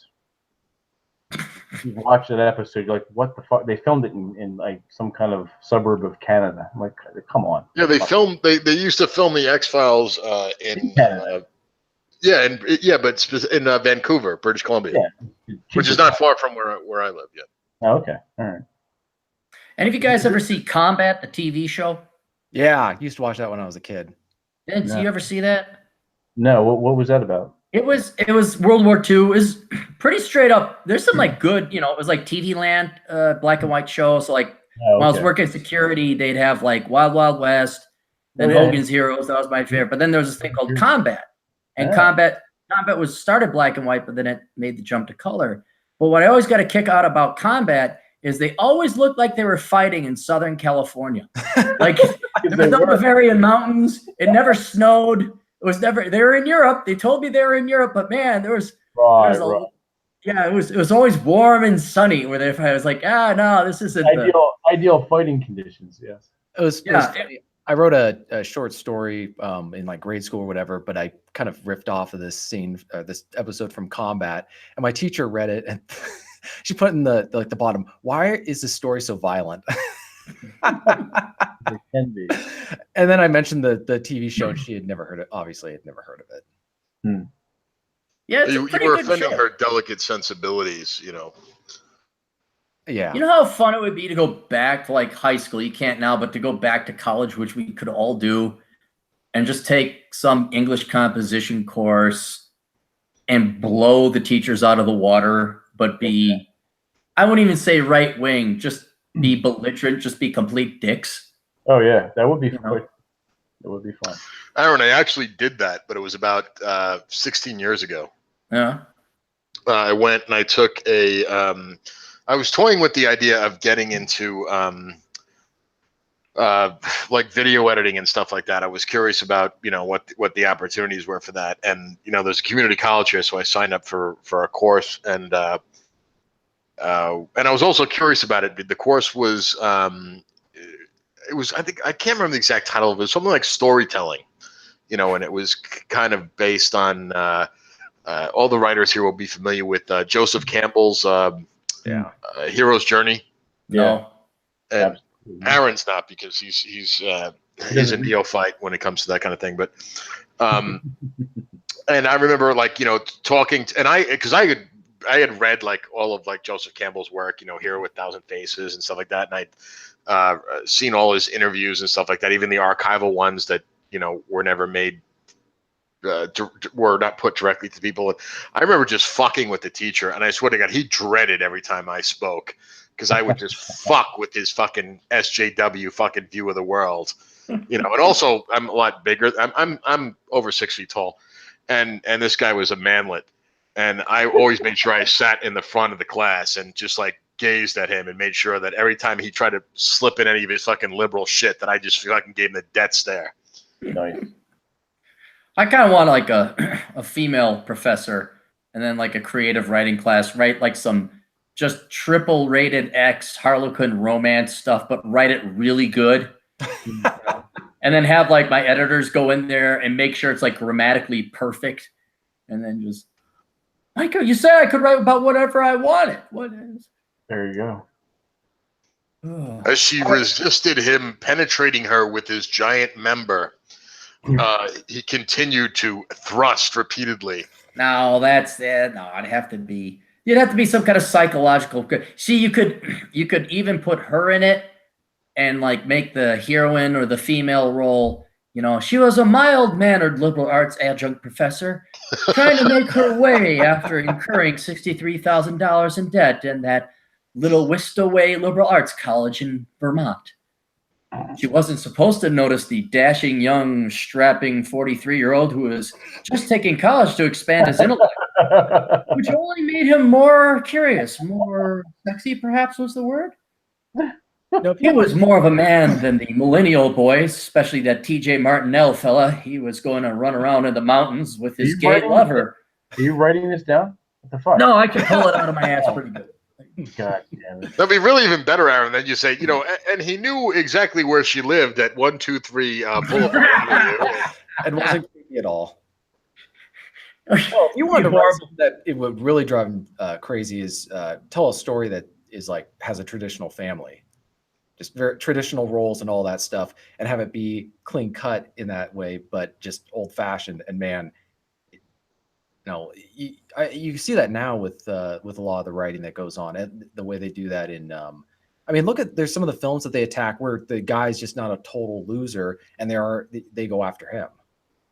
They're critical of him or saying that he represents toxic masculinity or whatever. There was that new horror film that they were saying the same thing about. I was just thinking, any kind of normal man now behaving in a way that's traditional, in that traditional masculinity, is considered subversive. And it's not explicit, but people are going to pick up on it because it's so different from what they're being taught to believe is the ideal man. Well, if you just by economics, the law of supply, a book that has traditional role models, or not even role models, traditional roles, a masculine man, a feminine woman. Yeah, I mean, it's kind of like, what was that show? Rollo Tomassi was talking about this in one of his essays he wrote a couple of years ago about It's a Wonderful Life, and looking back at that film now from the perspective of the red pill lens or whatever. You know, the father figure. I mean, even now, like one time, I was watching Casablanca in the actual movie theater because the local theater was showing it, and there was a whole bunch of young kids. I think their parents had dragged them to go see the movie, and man, you should have seen them react when Humphrey Bogart's character is there, just mouthing off at everybody and just being the alpha. But then Ingrid Bergman walks in, and like the kids were openly saying like, wow, like they'd never seen anything like this before. And she hadn't even said anything at that point. She was so feminine in the way she walked and her demeanor. She didn't do it for me. I think she's really? Related heresy. No. Yeah, I'm sorry, Aaron. I got to be against you on this one. Ingrid Bergman actually did it, and she's half a heed. But I'd bang her. I mean, but that wasn't top of the game. Give me a fucking Sophia Loren or an Anne Margaret. Oh, no, Sophia Loren. Yes, yeah. Okay. No, if you're gonna make it like that, yes, I'm gonna go with Sophia Loren. Ingrid Bergman, wasn't she a princess or something? No, you're thinking of Grace Kelly. All right, well, whatever. But Ingrid, I've seen Casablanca. Now, I'll tell you this is how I'm not that impressed with Ingrid Bergman. But getting back to the horror writing of where it's a nuclear family and it's a traditional role models. Any of you guys ever see Last Man Standing? Yeah. Okay, Vince, have you seen it? But he's not even really. I mean, you wrote about that in one of your essays. He's not. Well, but hang on. Yeah, but this isn't even deep or philosophical. John, you've ever seen it? What are you talking about? The Last Man Standing? You talking about the TV show? Yeah, the TV show, not the movie with Bruce Willis, but the TV show. Tim Allen. Yeah. Okay, yeah. You know the whole politics behind that shit. Right, no, I know. That's why I'm bringing it up. The more important okay. reason I'm bringing it up is because I want to bang the fuck out of Melissa Baxter. That the mom in that is hotter than hell. And she's like in her 50s. I don't care. That is like yeah. Is she in her 50s? She's in her 50s. She's got to be. Nancy Travis is the actress. But if you look at Nancy, I didn't think she was in it. Well, maybe she is now. I don't know if she was when the show was on. Well, maybe she held up well. Fucking A. oh yeah, no, and it's Mrs. Baxter. Hang on. Last Man Standing. You're gonna IMDb here. But And Nancy Travis herself is, yeah, with the boots and everything. Hell yes, absolutely, absolutely. But that was a great show, and the to be honest, I wasn't like a regular watcher of it, but I like Tim Allen just in general because his kind of worldview is kind of like right on, and he's like no bullshit, and and he had some really funny jokes about the Clintons. I remember once he compared them like to herpes. He said just when you think you got rid of them, they just show up. So and they said that's pretty much why the show didn't get renewed for, I don't know, third season or whatever it was. And apparently the ratings were actually pretty solid. I mean, I'm not really a big TV guy, at least not that sitcom-ish shit, but the couple times I watched it, I enjoyed it because I like Tim Allen. I remember him way back, when he used to have that stand-up routine. Tim the Man Taylor. Even before he had Tool Time type thing. I mean, I remember when I was a kid watching him. And he was always funny. I always really liked him. But just back to go back to Casablanca. I love that movie. I think I can recite every line in it. And I love the scene where Richard Blaine, that's the Humphrey Bogart's character, and he's meeting the Nazis when they come to his bar or cafe, Rick's. And they said, well, are you one of those Americans that can't picture us in your beloved Paris? And he's like, well, it's not my beloved Paris. And he goes, can you picture us in London? He's like, well, when you get there, ask me. He's like, how about New York? He goes, well, Major, there are certain sections of New York I would advise you probably shouldn't try to invade. My favorite quote is when the Bulgarian woman goes up to Richard Blaine and she asks about, she wants to know about Inspector Renault, whether or not if she fucks him, will he honor his word? She says, oh, monsieur, what kind of man is Inspector Renault? And he's like, it's just like any other man, only more so. I'm like, that is such a fucking great line. Oh, the best line was before that, when she first sat down, he goes, what are you doing in here? You're underage. He goes, I came here with my husband and Inspector Renault. He goes, well, Inspector Renault is getting very broad-minded. It's amazing they got away with that line back during the production code. Yeah, 1943. Yeah. Oh. Yeah, that was the thing. He goes, he's like any other man, only more so. And then she basically says, will he keep his word? And he's like, well, who asked you to answer that? He said, he did. He goes, well, he always has. Just, you want my advice? Oh, yes. Go back to Bulgaria. He's just a hard ass. He just wants to be left alone.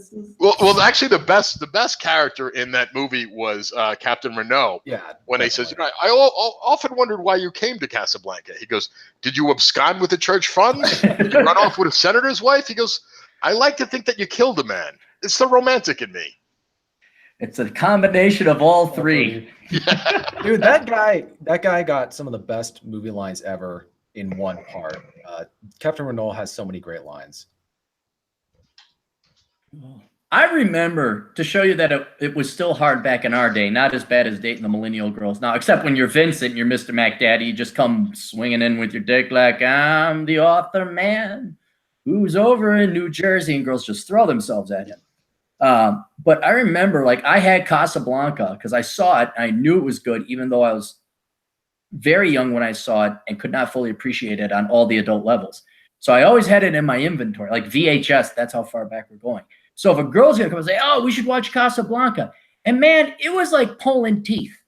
I'm thinking hey, this movie's going to do all the work for me and I won't have to put effort into getting my dick wet. And you could never get these girls to watch Casablanca. And I don't know if they sensed my ulterior motives, but I didn't think I was giving too much of a tell. But I was just like, how can you not want to watch Casablanca? And you're like, isn't that black you and must have been white? giving it tell, Aaron. I'm sorry, because that movie has gotten me late. I'm not kidding. I can think of 3 times right off the top of my head. And maybe it was just because I knew all the lines and everything like that.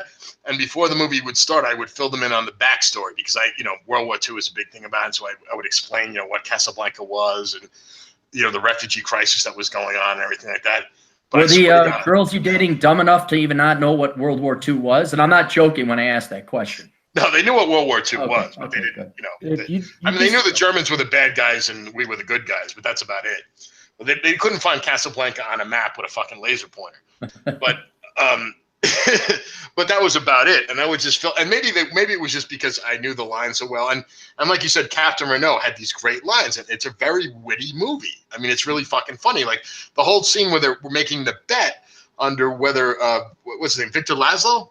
Yeah, Victor Laszlo's going to escape. Whether he will escape, and he says he makes a bet of I'll bet you 20,000 francs he doesn't escape, and Captain Renault he said Richard says I'll bet you 20,000 he does, and Captain Renault goes, make it 10. I'm only a poor corrupt official. I mean, there was some great fucking lines in that movie. Oh, probably the best for Renault was, I'm shocked to find gambling in here. And that guy comes up, you're winning, sir. Oh, thank you. Dude, that line kind of summarizes a lot of what I see going on in our society, where we suddenly, things that everybody knew was going on for the last 50 years, suddenly everybody is shocked to discover all this stuff going on in Hollywood. And it's like, if you didn't know already, you like, nobody's naive about that kind of thing.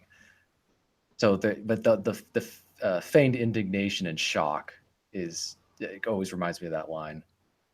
Well, yeah, because people put it in their Twitter posts all the time. I'm shocked there's gambling going on in here whenever there's some ridiculous thing about, people are feigning outrage that, some political scandal breaks or whatever, Like, I don't know how much you followed about James Comey. Apparently this guy is trying to get himself locked up because either that he's really dumb. I mean, I don't know his background. Like, did he go to like a school like Harvard, or did he just, because he's 6'8", they just gave him the job? I don't know what happened with that guy. You got me. I've been out. Vince and TJ, you guys pay attention to news anymore? No, I mean, I just follow stuff that's relevant to my work, but I try not to keep up with that. It just, to me, it's like the way women follow, Hollywood celebrities and gossip and all that, and men will follow sports ball. Yeah. I like we were talking about there before, John. It was like, I got less days ahead of me than behind me, and I am not going to piss it away. This whole Russian thing, I don't give a shit. I don't care. Well, I mean, the whole Russian thing. To be honest, I don't care. If it ever goes down the United States between Russia, I'm hoping the Russians win. Yeah, they're more masculine. Exactly. At least they have fucking balls in that country. I mean, here, you don't have fucking transsexuals in their military. And I'm not kidding. We actually have transsexuals in the fucking U.S. military, in our officer corps, no less. No, I don't care. I'm just more like, when I forget the left, as I've said before, I understand the left. They're parasites. They want my money. They're genuine bigots and racists and sexists. I understand the left, and they're brainwashing. They're robots. What really disheartens me is when I see people on the right and they're in debt, they're chinsing on their bills. They talk a good game, but then they're unemployed. It's when you see your team. Well, I mean, I don't know if I ever told you guys this. I was looking into setting up a militia, not the who dang diggly I need my guns, but more like, okay, if there's a post-apocalyptic, if there's a real genuine crisis here, the number one thing is going to be survival, and there's survival in numbers. So if I get a group of guys together, that wouldn't even necessarily have to be political. Just like, you could get an old Union Democrat or old school, blue-collar Democrat, someone wants to hunt and fish or whatever. Like, yeah, we should get a group of guys, like 25 or 30, maybe platoon strength. We learn how to shoot. We learn how to field dress deer. We have a plan. And I'm like, I'll easily, this is 3-4 years ago, I should easily be able to get my conservative buddies who are pro-gun and conservative and libertarian. We'd meet and we'd go get gun training, how to clean the guns, how to shoot the guns and all that. I can't even get these guys to get a goddamn beer. I could probably go get them whore, say, hey, here's a disease-free whore with big tits and she's going to wow you in the sack. I still couldn't get them to come out. So it was just this utter flop. And when you see quote unquote, hardcore conservative Republican libertarian types, and they can't even get out of the fucking house to grab a beer, let alone do something that's practical and tangible in response to the world they find themselves in, then it's like, yeah, I really don't care now because there's nothing to fight for. There's not my team. It's more of a lone wolf and, the handful of people that I happen to know over the internet spread across the country. Well, I sympathize with that. I actually have 2 friends here locally that are plugged in, like that are, know about, like, I don't have to ask them how to train with guns. They already know that, so, trying to like formalize it as a militia or whatever, I don't think those kind of things would really ever work out if the shit really did hit the fan. You just want to have like-minded friends that it kind of goes without saying. If the shit ever goes down, we're going to pool our resources together. Both, knowledge and abilities. We're going to pull them together. I mean, you might be good at one thing, they might be good at other, whatever.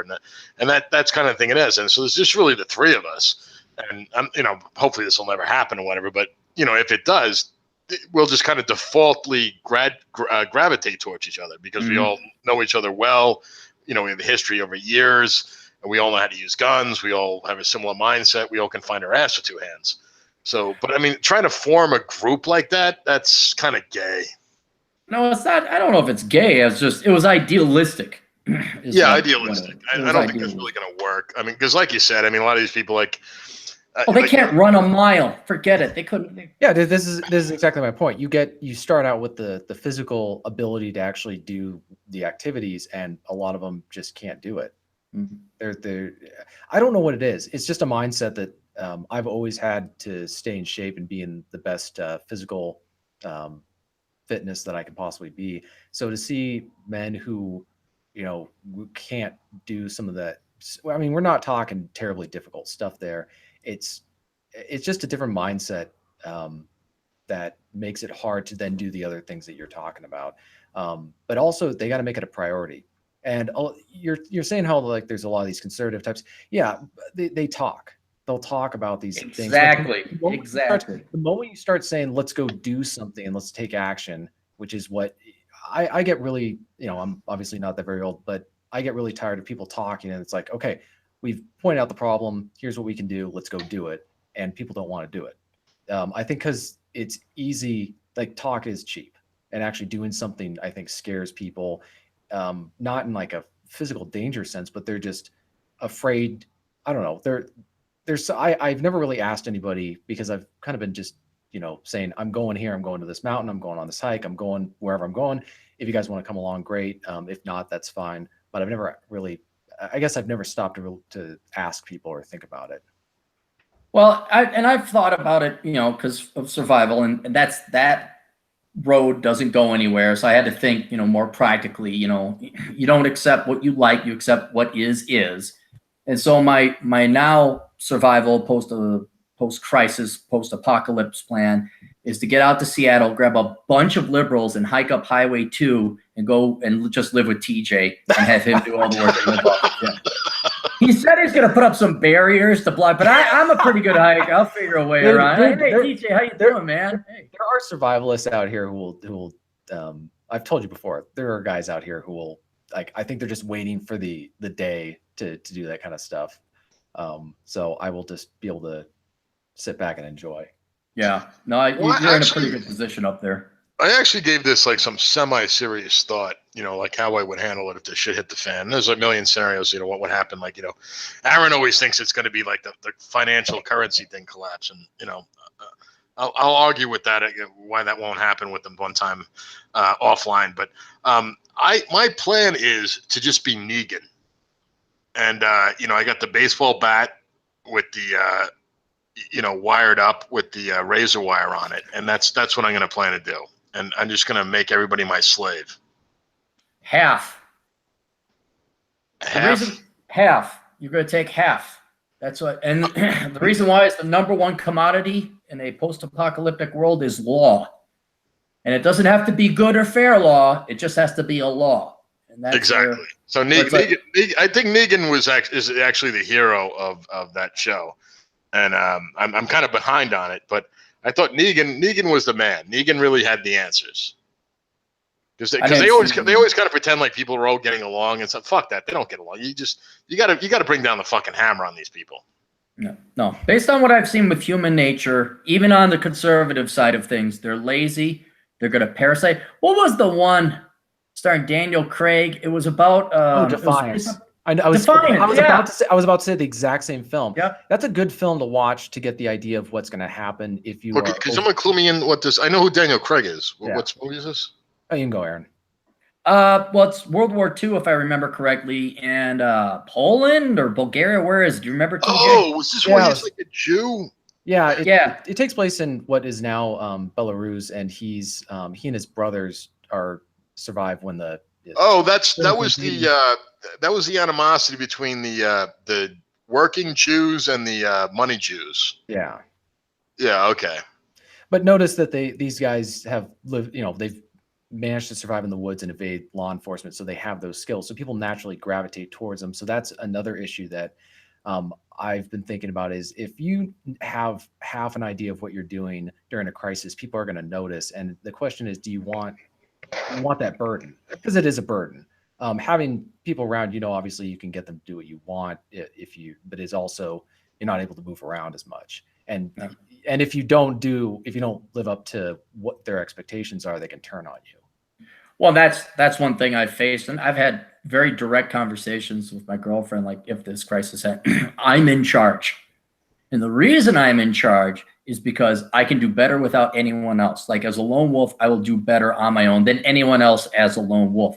But if there's going to be a group of people, I'm in command. You're doing it exactly as I say, and you're not questioning, and you're not even asking. It's like, shut up and do it. Otherwise, it's like, fine, I'm out of here. Bye. Because no, it is a liability. You look at these people and you hit it right on the head, because that's going to be of primary importance is physique. Can you make it up that hill to get to that water? Can you fetch firewood? Can you build a shelter? Are you so fat you can't see your penis because your gut overhangs it? No, deadly serious. It's like the only thing you'd be good for is like fat for fuel down the road after we use your corpse. It's just like, forget it. No, candle. No, hold on. If you could use the fat people to make candles, can't you? Whatever. I don't know. I just if it gets to be that, but I'm not bringing a family along. I'm not bringing some Range Rover soccer mom who couldn't just wait to vote for another levy on the school tax and because nothing's too good for her kids. I'm not bringing along some MBA Cargill corporate executive fuck. It's like, no. And by the way, as your awesome leader, you're going to give me your daughters and your hot non-fat wives, and I'm going to use them, and that will be payment. If you don't like that, fuck you. In the meantime, I'm going this way. Well, it will get really dark. It will get bad real quick. That's beautiful. I agree with you. I mean, that's kind of how I see it playing out. Yeah, you want to eat, you want to. This is why Negan takes half, because that's what's needed to run the organization. Have the micro government that's there. Daniel Craig was way too nice in that movie. I would not have. No, but you got to read about the book. There was a book that the movie was based on that talks about what actually happened. The movie shows them as being egalitarian and how they distributed like food and supplies and all that. But in reality, I think that they, the Tuvia Bilski, who's Daniel Craig's character, I believe in real life he actually did exactly what you say you're going to do. He took his share of the women. Well, wasn't it in the book also that showing the dichotomy between the two Jewish group? Wasn't that a strong component of the it's like the classic rural urban divide. There was this resentment from them because I think they also were able to take care of themselves, but these people were not, and they were also looking for someone to lead them. And so there was but I don't know how much that was the case in real life. I think when film, you got to create conflict to help drive the story. So I think that was part of it. Right. But Well, I mean, yeah, because I mean, they haven't been Jewish farmers for a couple of thousand years because they were not allowed to own land. So that was kind of a contradiction right there. But anyway. right. Well, all right, gentlemen. Well, it's getting past my bedtime here. Okay. Which isn't true. And by bedtime, I mean I gotta do asshole consulting, then I gotta go to the cigar lounge, and then I gotta get my dinner. Then it will be my bedtime. Anyway, why don't you tell everybody, John? Do you have you tell them about your YouTube channel where people can find you? Yeah, I can't remember the name of the channel off the top of my head, but you just look on YouTube under John Steele, and it should pop up there. You'll find me. And if Rollo is still out there, hopefully he'll get in touch with Aaron or me directly, and I'd love to interview you. Yeah, look, just search John Steele with an E at the end, and look for Katana Blades as an avatar. You'll find him there. TJ? Yeah, you can find me at tjmartinell.com. Also soundcloud.com/tjmartinell. That's my weekly podcast. And then you can find my books on Amazon, The Stringers, The Informers, and then my most recent book, Men Who Walk Alone. What's the name of your podcast this week? Brokeback Mountain? It's called Mountain Pass Podcast. Mountain Pass Podcast. Okay, good. Vince, are you there? Did he fall asleep? He must be going to the bed. He's probably chasing his 23-year-old girlfriend. That's what he's doing. Okay, cool. All right. Well, thanks for having you guys. Everybody, thank you very much for tuning in on the chats there and the super chats and all that. I do want to say someone talked about Mickey's Diner. Say Mickey's Diner isn't worth visiting in St. Paul. No, it stinks. It's not worth it. It's you see, it's cute. It's all right, but and that's it. This went well. There were no technical snafus, and now that I know how this all operates, what I'll be doing is making this a more official thing. We'll be doing it once a month at the beginning, either at the beginning or the end of the month. I haven't determined which. And I do have a name in mind for the podcast, but I was not going to mention it here because I don't want people going and getting domain names and URLs. But have a good evening, gentlemen. Thanks for showing up.